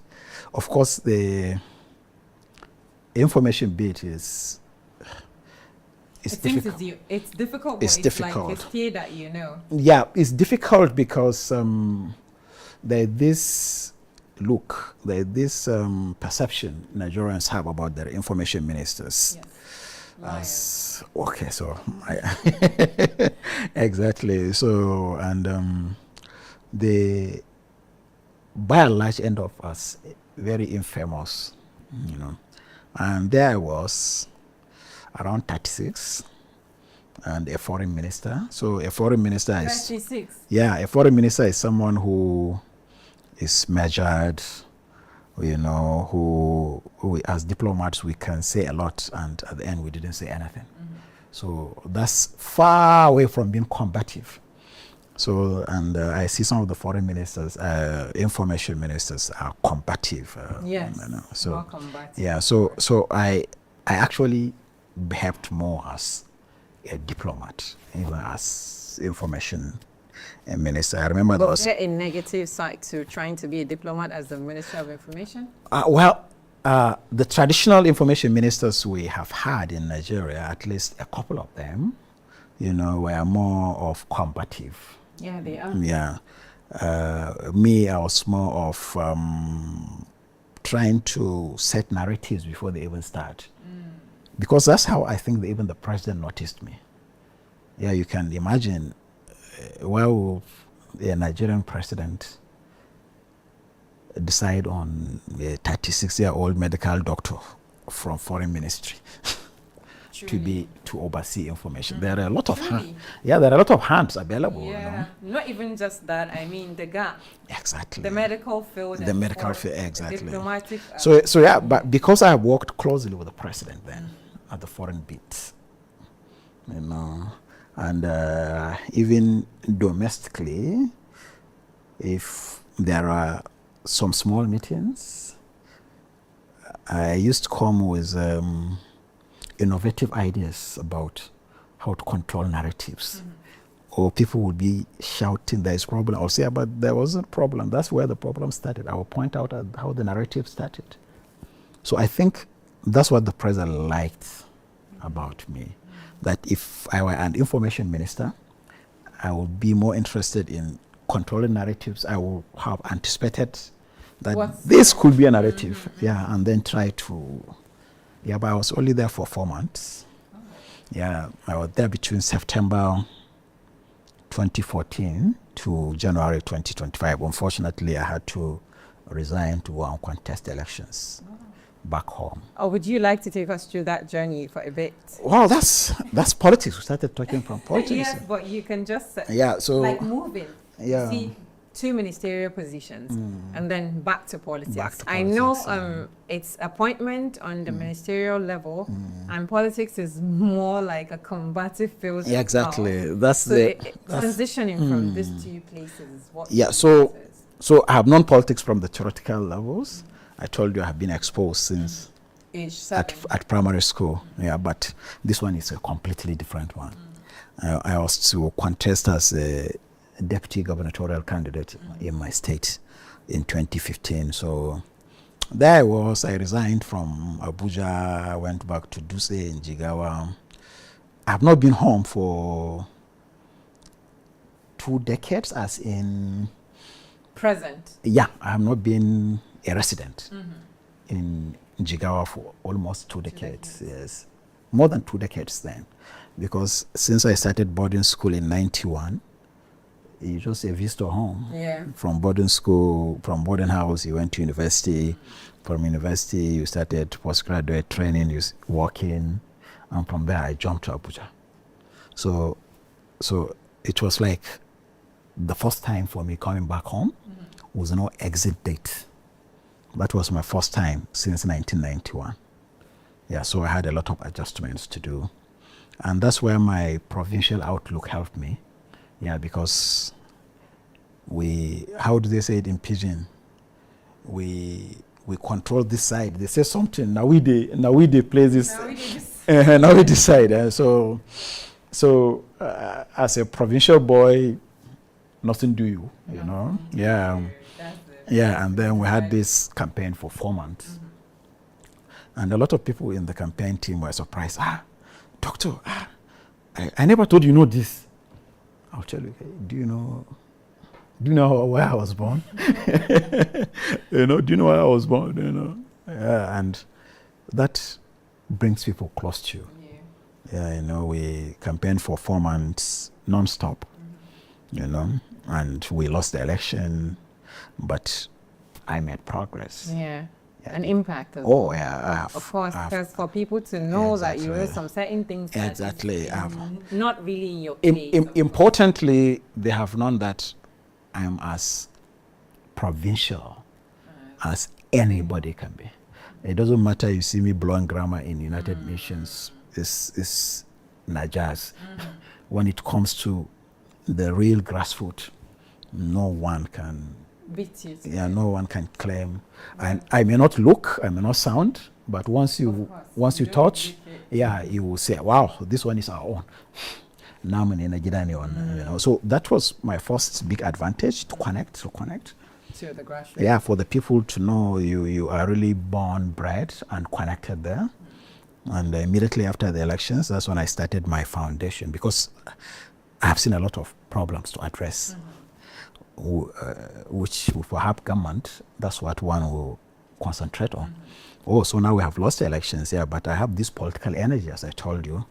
We have to do something. We have to continue to mobilize people around what our values are. And our values are those of education, health, economic empowerment, environmental sustainability, critical cultural reforms, critical. Yeah, critical, because culture is so big. You cannot say you reform culture. You just speak Yeah. So one of my preoccupation in my obsession, that's the right word, in cultural reform is women empowerment. So I'm a male feminist kind of. I'm a male feminist. Yeah, Feminist. Okay, I think yeah, for today we found another male feminist. Yeah, because when you get the medical knowledge and you practice medicine, you can't help but be a feminist. Not feminism in the negative sense. I don't know what that means. Yeah, but feminism in the sense of educating, empowering women. As much as you empower a man, empower a woman. In fact, I've become so committed that if I must choose between educating a boy and a girl, I'll choose the girl. And that is consistent with our religious values, just that we are inconsistent in applying the religious, we cherry pick. Yeah, I think it's an authentic narration of the Holy Prophet, sallallahu alaihi wasallam, that he who educates a woman educates a nation. Yeah, we're all brought up by women. By women. Why am I now? My kids are with their mother. So, yeah, and they are more. I think they are more loyal. Women. Yeah. So if a woman has resources, super proud. Yeah, if a woman has resources, her children will definitely benefit from those much more than if the father who has the resources, because she's not picking a new husband. Well, she may decide. There may be a few ones, yeah, but if a woman gets extra resources, her concern is to invest that in the family. Unlike most men, you know. So I have this consciousness of women empowerment. And this is something that we can really negotiate as a people, as Muslims, you know. There is rich tradition within the religion from the Holy Prophet himself. You know, his wife, Aisha, is a scholar in her right. You know, all the profuse hadiths she has, that's scholarly. That's more than a professor's output. To his daughter, you know. And then coming home to Sheikh Usman Danfodio, his daughter Nana Asmau, right? Yeah, it's an intellectual of note, global standing. So we have these admonitions of the Prophet. We have his practice. Coming home, just 200 years ago, we have this good example to place, how women can be empowered and how impactful that can be. So I think this is something that as a people we can sit down and actually negotiate. That look, hey, empowerment and marriage, they are not related. They aren't. Yeah, you know, in fact, all depends on the more empowered families are more stable. You know, so these are conversations that my vision of a society is where there is dialogue between the Western educated people, the so-called Mboko, I don't believe in that word, the religious clerics and the policy makers and the traditional institutions. I believe if you bring these three together, they know that the direction we're taking is wrong. No matter how denying someone can come up to be, the direction of the Muslim northern Nigeria is a shipwreck. We're heading towards a shipwreck. We are in a shipwreck already. It's just that we're in a bomb blast situation. Just that if the shrapnels have not touched you, yes, but you have had the So bomb. You can just literally say a ticking time bomb. The bomb has exploded. Oh. No, that's my analysis. The shrapnels might not have touched us yet, but we have had the sound of the bomb. Yeah, because a lot of people in northern Nigeria now have contributed money to free kidnapped victims. Yes. So which ticking bomb? Yeah, it's already exploded. Yeah, it has exploded. We have had the sound. It hasn't reached us yet, alhamdulillah. We must contain it. So if our direction is, we believe is wrong, these bandits, these kidnappers, these Boko Haram, we believe they are our children. They are.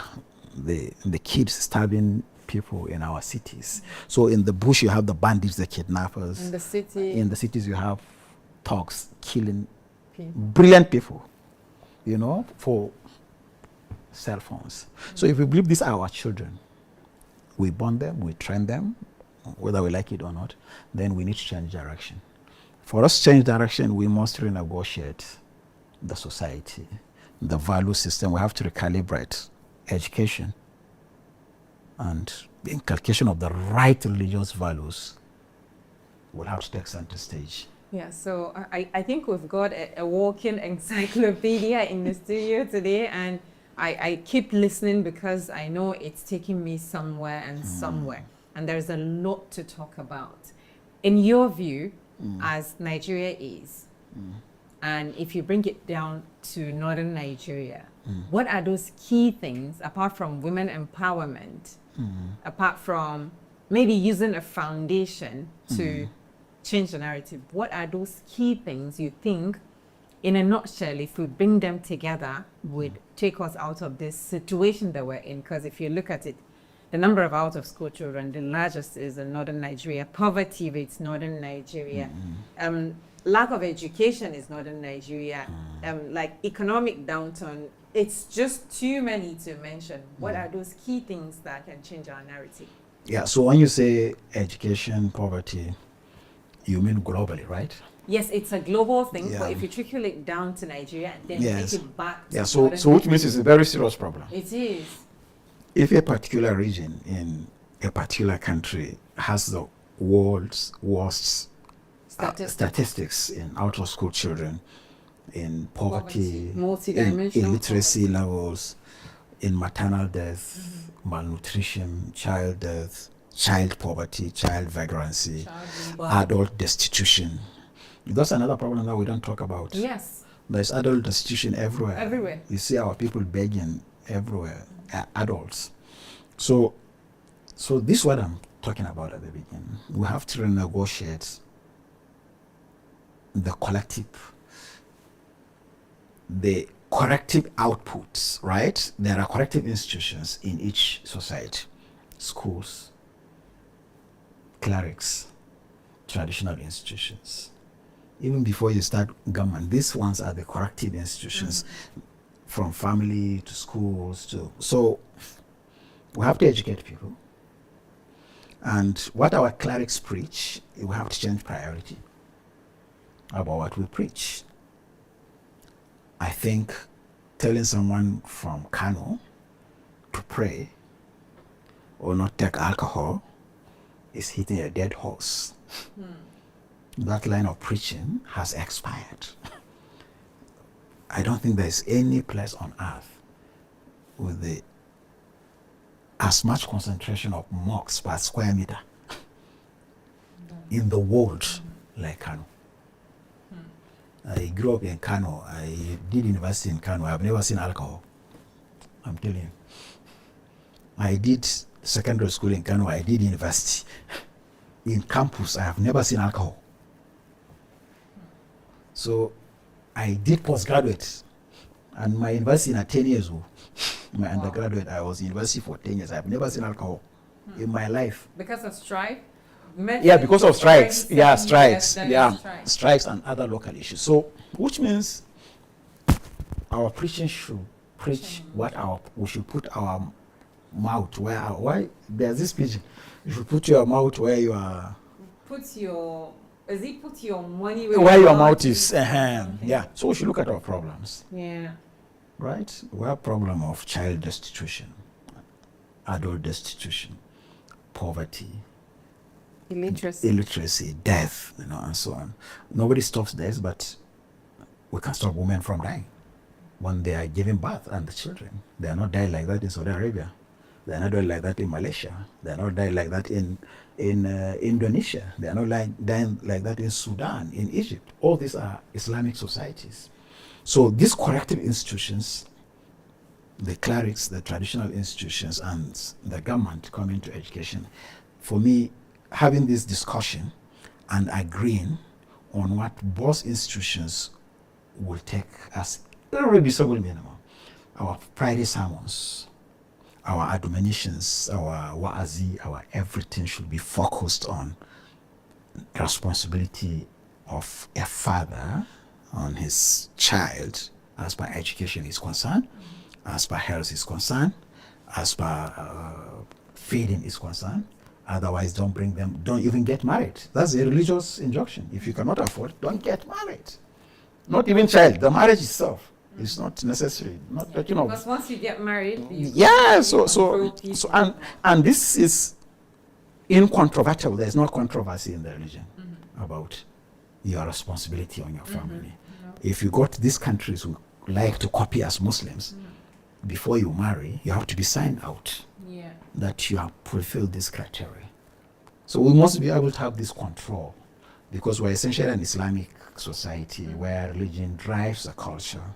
So we should be able to refocus the fire of the preaching to target our immediate problems.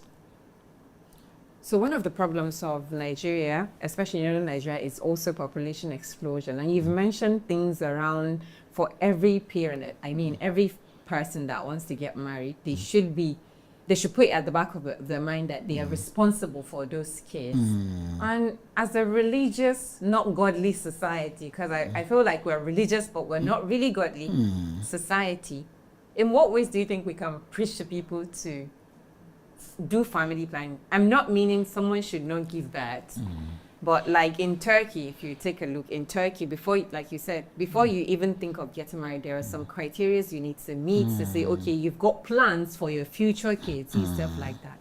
In what ways can we educate our people in this regard to understand that responsibility falls on you immediately you decide to start giving birth? So I can see how you are trying to be politically correct, even asking the question, just so that it's a very sensitive topic. Yeah.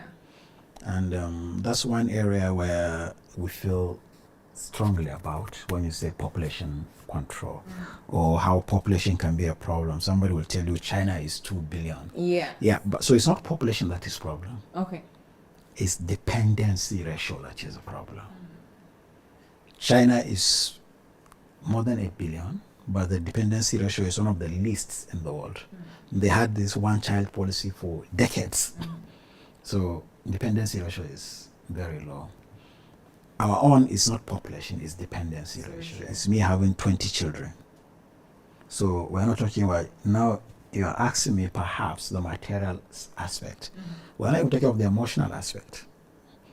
I don't have the emotional resources to look after 20 children because my emotional reserve is not limitless. Somebody may have. So you must have the material, psychological, emotional, and even spiritual resources. And physical. And physical as well to maintain. So now we're talking about control. So that's what I said. That's where our problems are. And the religion has clear guidelines on how to control all these issues. If you have first wife, you want to marry another one, go to Saudi Arabia or Egypt and ask them how they do it. Yeah, nobody's stopping you from marriage, but there will be guidelines. The family unit is the production line of human being, right? It's the production line. We have production line for shoes, for cell phones, for cars, for aeroplanes. Well, many products that we use. So family unit is the production line of human beings, which means it's the most important production line. And we control all these production lines, but we don't control the production line of human beings. That's where our greatest problem comes from. I am of the belief that, I will go back to our conversation, the corrective institutions, our cultural surveillance system, the traditional institutions, the religious institutions, the intellectuals, the political class, will have to sit down and see how we put our money where our mouth is. I would repeat that. Otherwise, this bomb blast will continue until, God forbid, everyone is affected. Sad.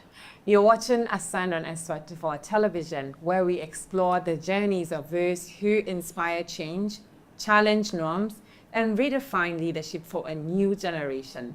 Stay with us as we continue our conversation with Dr. Nuruddin Muhammad, exploring his vision for service, legacy, and the next chapter of Nigeria's story.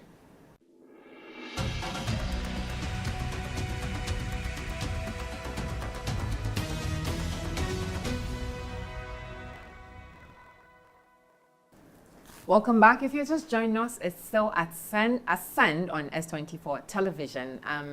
Let's go back to the main conversation. I know we can't really take everything out today because, like I said earlier, we're seated with a walking encyclopedia, so we can't explore all angle, but let's make sure to get the most out of this conversation. And getting back to this, you represent a generation of politically aware young Nigerians who still believe in national transformation.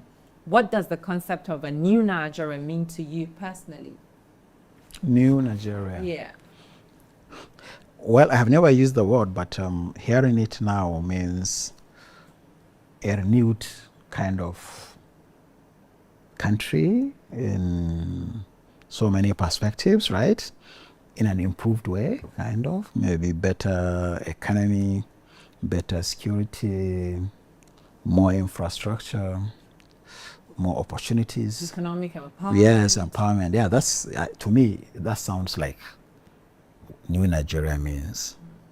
Okay, I believe that we all want this new Nigeria, and because I would say that you are in the intersection of the youth and not the youth, because according to the UN, a youth should not be above 29 years old, I suppose. But in Nigeria, a youth can be 50 and 60, and you will find that they call someone a youth leader and they're 65 or 70, or we're in a first stop and it's a man leading. So now let's go back to another part that says many young Nigerians, for instance, or people today feel disconnected from politics. What message do you think would you would share with them about participation, patience, and purpose the nation building for us? Disconnected, yes. I think a lot of Nigerians, okay, I would say people are connected to politics in the sense that they participate in a lot of political conversations. But maybe they are disconnected at the level of practice. Yeah. That politics is, for certain, is a rotten kind of sector. Buffet, or product. Yeah, that I don't want to touch. Or those who are not politicians, but they will not also participate in the electoral process. They will not vote. That even if I vote, my vote will not count. You know. Yeah. I've always found that a bit disturbing. Because if someone perpetually steals your stuff and then you say, well, I will not do anything, that doesn't make sense. Nobody will leave his door open because the thieves will always come in. You always do your best to. So for me, it's because we don't consider the resources as our own. Yeah, that's the disconnection. If we feel there is a certain leadership class that is not doing the right thing, we should keep trying to change that within the available constitutional means. We succeed or we die trying. And those behind us should continue. I think that's the mantra. Yeah, so, but I don't know how it happens. And this blame goes both ways. I participated in electoral politics, and if I tell you I'm not a bit frustrated or confused, I will be lying to myself. Sometimes we believe educating people can make them make better choices. Yes, that is true. But to an extent, you find that it doesn't matter. When you look at our electoral system, those who control the electoral system are all educated people. Yeah, from the ad hoc staff, who are now mostly youth corps members, you know, to the INEC staff, the security staff, the police, the army, and returning officers. Some of them are university professors. Yes. In fact, people usually say, if your university professors are being paid to change the return results, they've got no moral right to come to the classrooms. So for me, it's beyond the classroom. I'm even confused which type of society is this, how education is being really abused. You know, I participated in electoral politics, I would say, and I know how compromised this entire system can be. If people feel their votes don't count, it's because of the actions people consistently on this chain. There's nobody who rigs elections outside this chain. You know, so I have asked myself that, okay, they say, okay, collect the money. So how much that money will last? It depends on how much you collect, you know, but an educated person should know that bad governance as a result of electoral fraud means much more than money. Yeah, it does. It could cost your life, and it does cost life.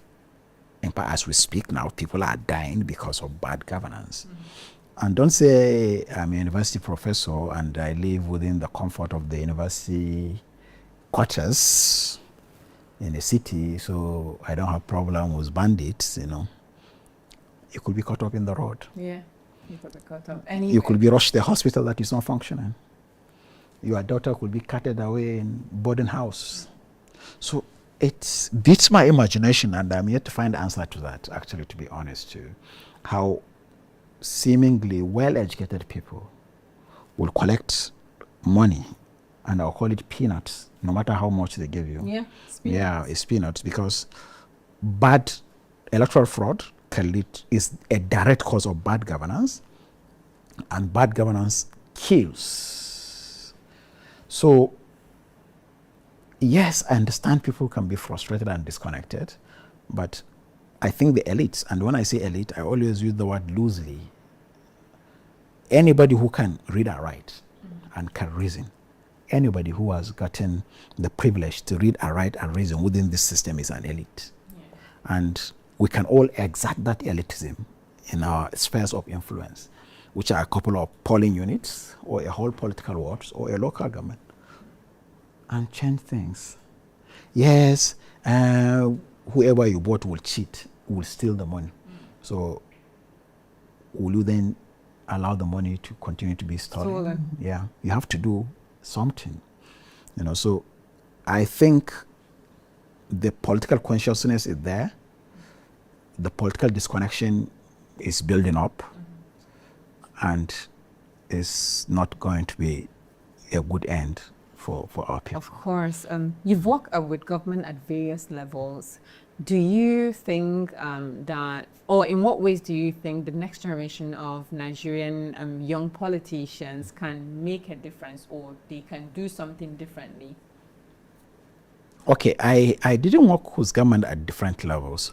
I didn't work with government at local government level, but I have worked with government at state level. And even the federal level, and then so it's different levels. Yeah, it's different levels. So we're coming back to the same question of the political process and how the system has been monetized and is outrightly transactional, which raises the entry bar for the young people. Because when you talk of resources, most young people they don't have. We may have the number, but we are disorganized. We are emotionally not intelligent sometimes. And our attitude to ourselves, you know, it's not only young people. There's peer issues among what they call peer jealousy in psychology. Yeah, so which keeps us fragmented. So in this sense, we cannot pursue a unified political end, and which makes it difficult for young people to see them occupying positions they would wish to occupy. So my advice is, I will still come back to the issue of participation, how we have to make the resolve to politics as an institution, to be part of the institution, pick the arguments, you know, learn the ropes, follow the process, you know, not necessarily saying that I must get there at so age, but when we're consistent, you know, opportunities come. Most states now, you see a lot of young persons, legislators at the National Assembly, at the State Assembly, local government chairman, you know, commissioners appointed, you know. Even at the federal level, there are a lot of young people I've seen appointed to head agencies even a couple of ministers. So I think our sentiment should be more towards good governance, rather than who is doing what. Yeah. So in a nutshell, do you believe our democracy is evolving fast enough to reflect the aspiration of young Nigerians?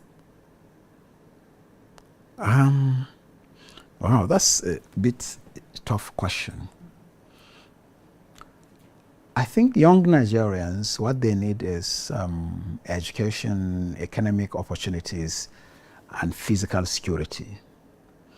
So, in this broad sense, I would say, unfortunately, no.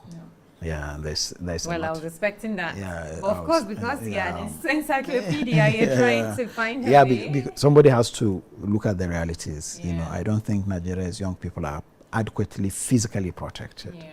I don't think they are provided with the optimum economic opportunities. I don't think they are properly educated. So I remember when we were educated, you know, I was protected as a young man. I could trek from here to Kano. Yes. You know, and sleep wherever I felt tired. And then the communities are there to serve you. The exactly. Communities. People will take you home, but now they will not. They suspect you. Of exactly. course. Even in your family, sometimes you're like, oh, this person should not come to my place because you don't trust what they can do, stuff like that. It's really so they're not protected. Education. I went to public schools throughout. I didn't only go to public schools. I always like to tell people that I acquired all my education within the old Kano state. Wow. And all in public schools. I don't see a lot of that happening now. Yes. And then the economic opportunities, you know. We're there. Yeah, I'm a doctor, so when we finish, we were already bonded to work. But I would say even our colleagues who didn't study medicine in the late 90s, the type of opportunities they got. It's not available today. Now, it's not even lack of availability, it's the rep of the system. That time you see advert, you apply. There was no telephone, there was no internet. A mail would be sent to your location. You know, but now I don't want to even talk about that. Not to talk about it because it's really a rape of the system, I believe. So behind the titles and the public paraphernalias and all of that, who is Dr. Nuruddin? Wow. So I don't have paraphernalias really. When you were a minister, you you must have. But even then I was conscious not to have them. Because I was more conscious of life after. Yes. And not everyone thinks about that. That's why most people with positions before are frustrated now because they got themselves used to the paraphernalia. Exactly. So I walk on the streets. I don't have a problem with that. Every day I take my 10,000 steps. Yeah, and I do that. Impressive. I don't like using treadmills indoors. I take the fresh air outside. No, and I don't dress elaborately. If you see me with Abada, I'm somewhere in Kano or Jigawa.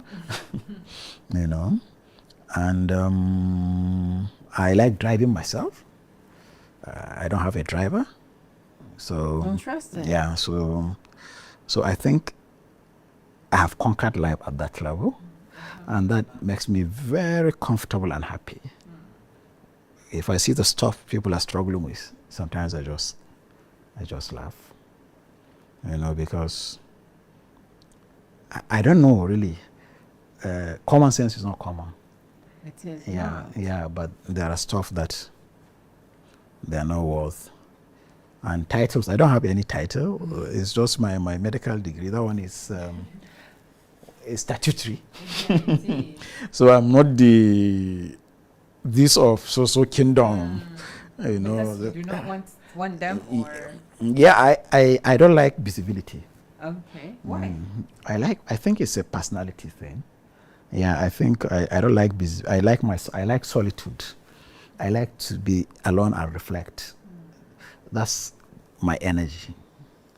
Okay, so what values guide your decisions when faced with difficult leadership decisions or choices?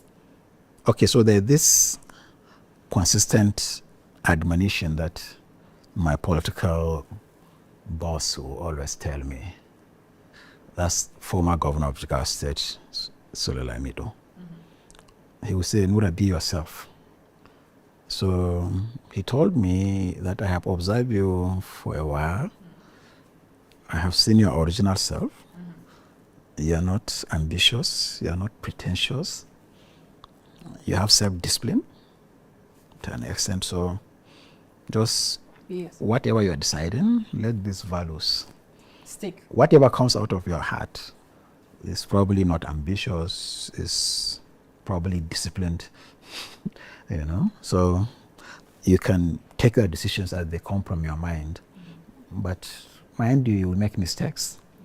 Yeah, but it's better to make your own mistakes and learn than to be remote controlled and not to learn. That has guided me in the most difficult of terrains, yeah. Or leadership choice. Yeah, that's okay. What do I feel in my heart? Well, this is it. Okay, are you sure? Yes. Go ahead. Go ahead. So you've served, learned, and led. What would you say has been your most defining moment so far? Whether in the medical career or in the appointee stage or your life after, I mean, after contesting and all of that. What's that one defining moment? Defining moment, not challenging moment, yes, right? Defining. Yeah. So I would say my most defining moment naturally is my appointment as Minister of the Federal Republic. Yeah. At 36. 34. 34? Yeah, so okay, that was quite... So I'm 35 now. So that was quite a defining moment. Yeah. Yeah, as a clinician from a hospital. Of course. Yeah. Even at the hospital, you are not at the management level. Exactly. You are just a clinician. I shouldn't ask that question because I already know the so it was a defining moment, and I remember one of these encounter I had was a former Chief Justice of the FCT, Justice Gumi, who is now the Emir of Gumi in Zamfara State. There was one of my brothers. We were doing documentation for the screening process of the Senate. And he sat across me in his office and looked at me and told me that I will be representing 3 constituencies and I have to be very careful. I will be representing the young people. So my failure or success will be interpreted as failure of young people. Person. Like, who even brought this boy here? But if it's an old man who failed, nobody will say, who brings these old people here? Yeah, so he said, so you have to be very careful at that level. He said, and you are representing where you come from. Again, if you fail, they'll say, look at these people. They no go school. Yes. He told me that, you know, and I cannot remember the 3rd one. So those things stuck with me. With you. Yeah, that I cannot afford to make mistakes. People of the regular age will make and go scot-free, you know. Mine will come at a great cost. Yes, it will. If you were to describe your journey on one word, what would it be and why? One word. One word? Wow. So I will describe it as unconventional. Unconventional? Yeah, I will describe it as unconventional because I started out as a medical doctor who conventionally now I should be heading towards a professorship in the university and the teaching hospital. Yeah, so And diverted. I diverted completely. I swapped, not even diverted. No diversion, this is swapping. Yeah, I swapped, you know, and then I came to, I didn't only swap, I was not, it's beyond acceleration. It was like a projectile. So I was projected and I was ejected in the federal, at the highest level of the decision body. I've never sat in any decision-making body of any government organization. Now here I was at the highest level. And then instead of giving me the health portfolio, which would have been your field. So I was taken to foreign affairs, no training, no experience. And you did So well. yeah, so that's quite unconventional. And then when opportunities came to give me another responsibility, I ended up In information again. places. Yeah, so that's kind of unconventional. And despite my reluctance to be active in politics, I happen to have contested 2 elections so far within the last 10 years. You know, I have gone back to school in 2024 to 2025. I went back to class and sat down with 20-year-olds. You know, so I think it's quite unconventional. I agree, and I'm sure the viewers too would agree. Now let's go to a quick rapid fire. It's called Quick One with Dr. Nuruddin. So it's a question of yes or no, which will you choose? So let's start with this one. Are you a morning person or a night person? I'm a night person, but I'm changing that because I think it's laziness. It's not. Okay. So you are changing from morning person to a night From night person to night morning thinker to a morning person. Morning person. Well, it's reasonable. Yeah. Books or travel? Books, certainly. I don't like traveling. One word your colleagues would use to describe you? One is seated right here across. Some of them say I'm a chameleon. Chameleon. Oh my gosh. Let's see what that is. Chameleon. So I'm afraid anyway. Your favorite quote or philosophy of life? The unexamined life is not worth living. One leader, Nigerian or global person you deeply admire? Mahathir Mohamad. Okay. The best advice you've ever received from anyone? Nora, be yourself. Sulalamido. Well, I know that. I already got that before now. One thing you'd still love to achieve before retirement, if there is anything like that? Before retirement? I'm retired. Yes, but then the thing is, I'm not. You're retired in some So ramifications. okay, so you're now not retired in politics, so right? okay, so retired in life, In right? life, yeah. What one thing I want to say? Yes. You want to achieve before retirement? Personal goal. Yeah, personal. Wow.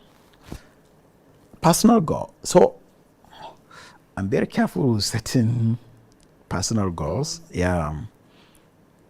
Because I have ticked most of my goals. Yeah, I have done that. So now it's not beyond family things and public, how you want the society to look like in your lifetime, you know.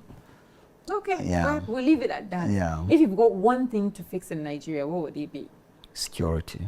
Security. Short term, long term education. Long-term. Okay, long-term education, short-term security. But if you give me Nigeria today, I would clear my table and call all the security files. Yeah. Okay, that's a lovely one. What makes you hopeful about the future? Hopeful. Yeah, I believe Almighty God created us. So despite our problems, He has not abandoned us. He can't abandon us, and He will sort us out. That's so leadership in one remark. Empathy. Empathy. That's a lot. Many thanks for joining us on Asan. Dr. Nuruddin, thank you so much for sharing your journey, wisdom, and your whole self with us in this short session. Your story reminds us that leadership is not about position, it's about purpose, service, and vision. And to our viewers, thank you for watching Ascend on S24 television, where we spotlight the voices shaping our future. I am Halima Abdulrauf, and until next time, thank you again, and Doctor, for joining us. We look forward to doing multiple things. Thank you. Thank you, Halima. Thank you so much. And bye for now. It's my pleasure. Thank you.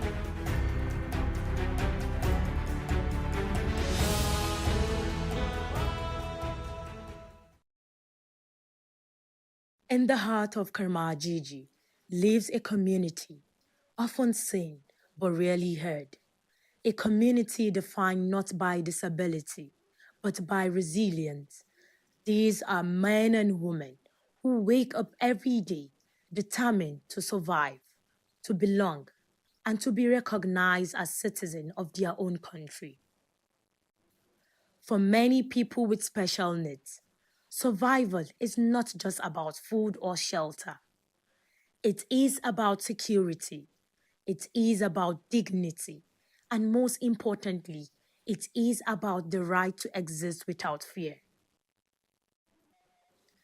Kermajiji became a place of refuge for people with visual impairment and physical disabilities, individuals who had nowhere else to go. Here, they formed a community not out of choice, but out of necessity, a place where they could support one another when the system failed to support them. They promised us to give us a place in Karmajigi here temporarily, pending the time that they will build for us, which we accepted. That time this place was bushy. It's a village whereby you can even meet with hyena when you want to go to somewhere.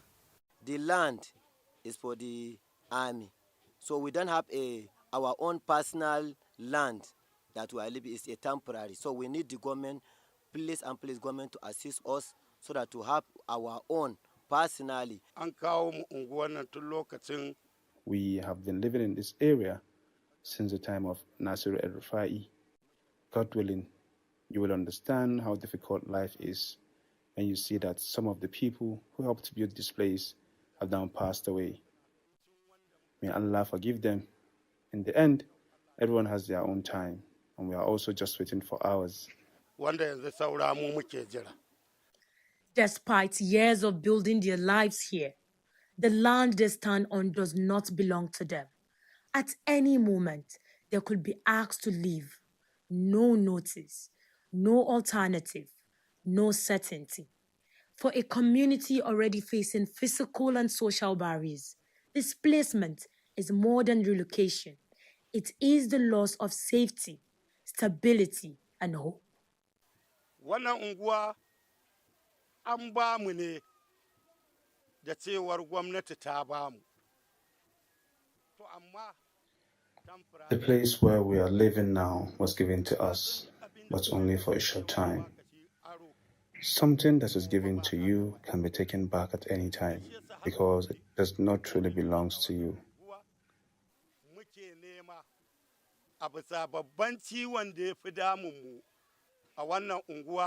Again and again, they say the same thing, not as a request, but as a truth.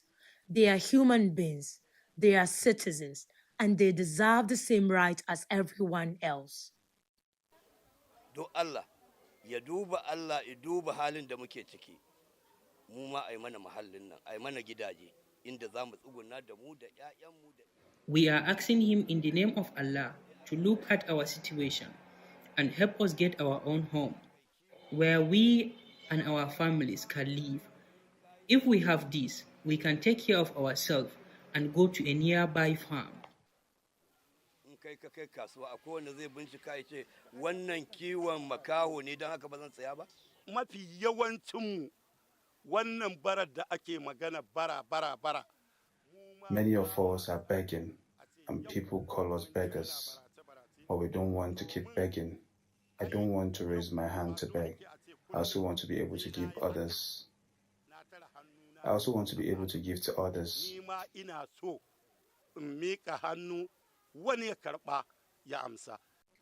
What they are asking for is simple: a permanent place to live, protection from eviction, access to basic services, and inclusion in decisions that affect their lives. They are not asking for charity. They are asking for justice. The serious challenges we are facing in this community is how do we be empowered? Not to just give us fish and go.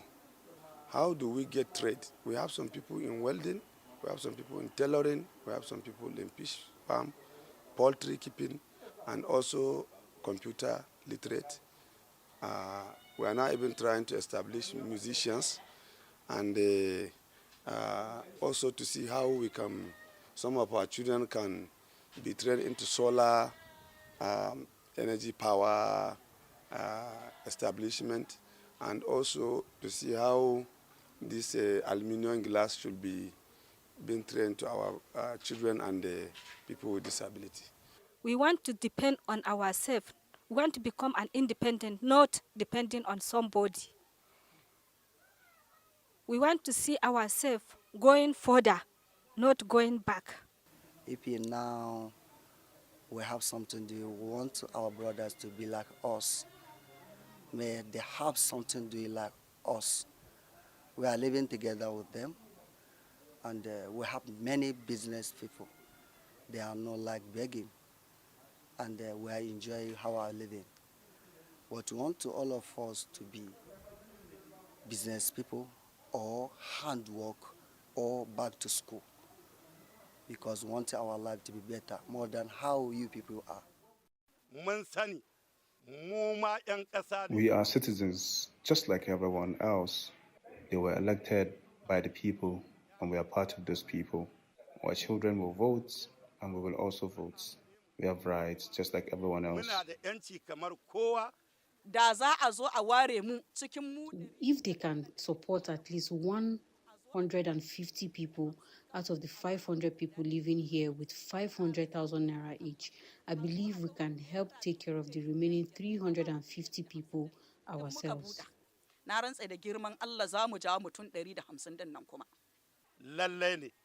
As Nigerians, we all have rights and should benefit from the country's oil resources our grandparents contributed through farming and other means to build and develop this country. They also helped in the growth of democracy. We too should enjoy benefits of this democracy and not to allow only few people to enjoy it while others are left out. Kermajiji is more than a settlement. It is a proof that even in uncertainty, people can build community. Even in neglect, they can find strength. The question is no longer whether they belong here. The question is whether we are willing to listen.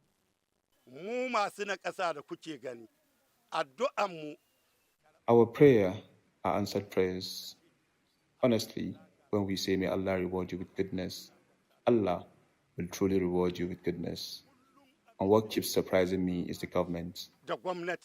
Whenever this joint task force is formed, sadly, it is the blind, the disabled, the crippled, the beggar with a broken back.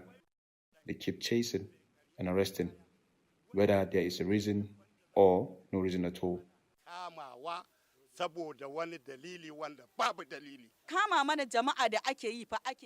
When they arrest people, they take them to Buhari and lock them up. Madam, please come with us to Buhari to see the conditions poor people are living in. Is this person not also a citizen of this country? This is where he was born and raised. In one small room, they put about 30 to 50 people together. They give them only a bucket, about 25 liters, and then place it in the middle. If someone wants to urinate, they have to use that bucket. If someone wants to defecate, they also have to use the same bucket in front of everyone.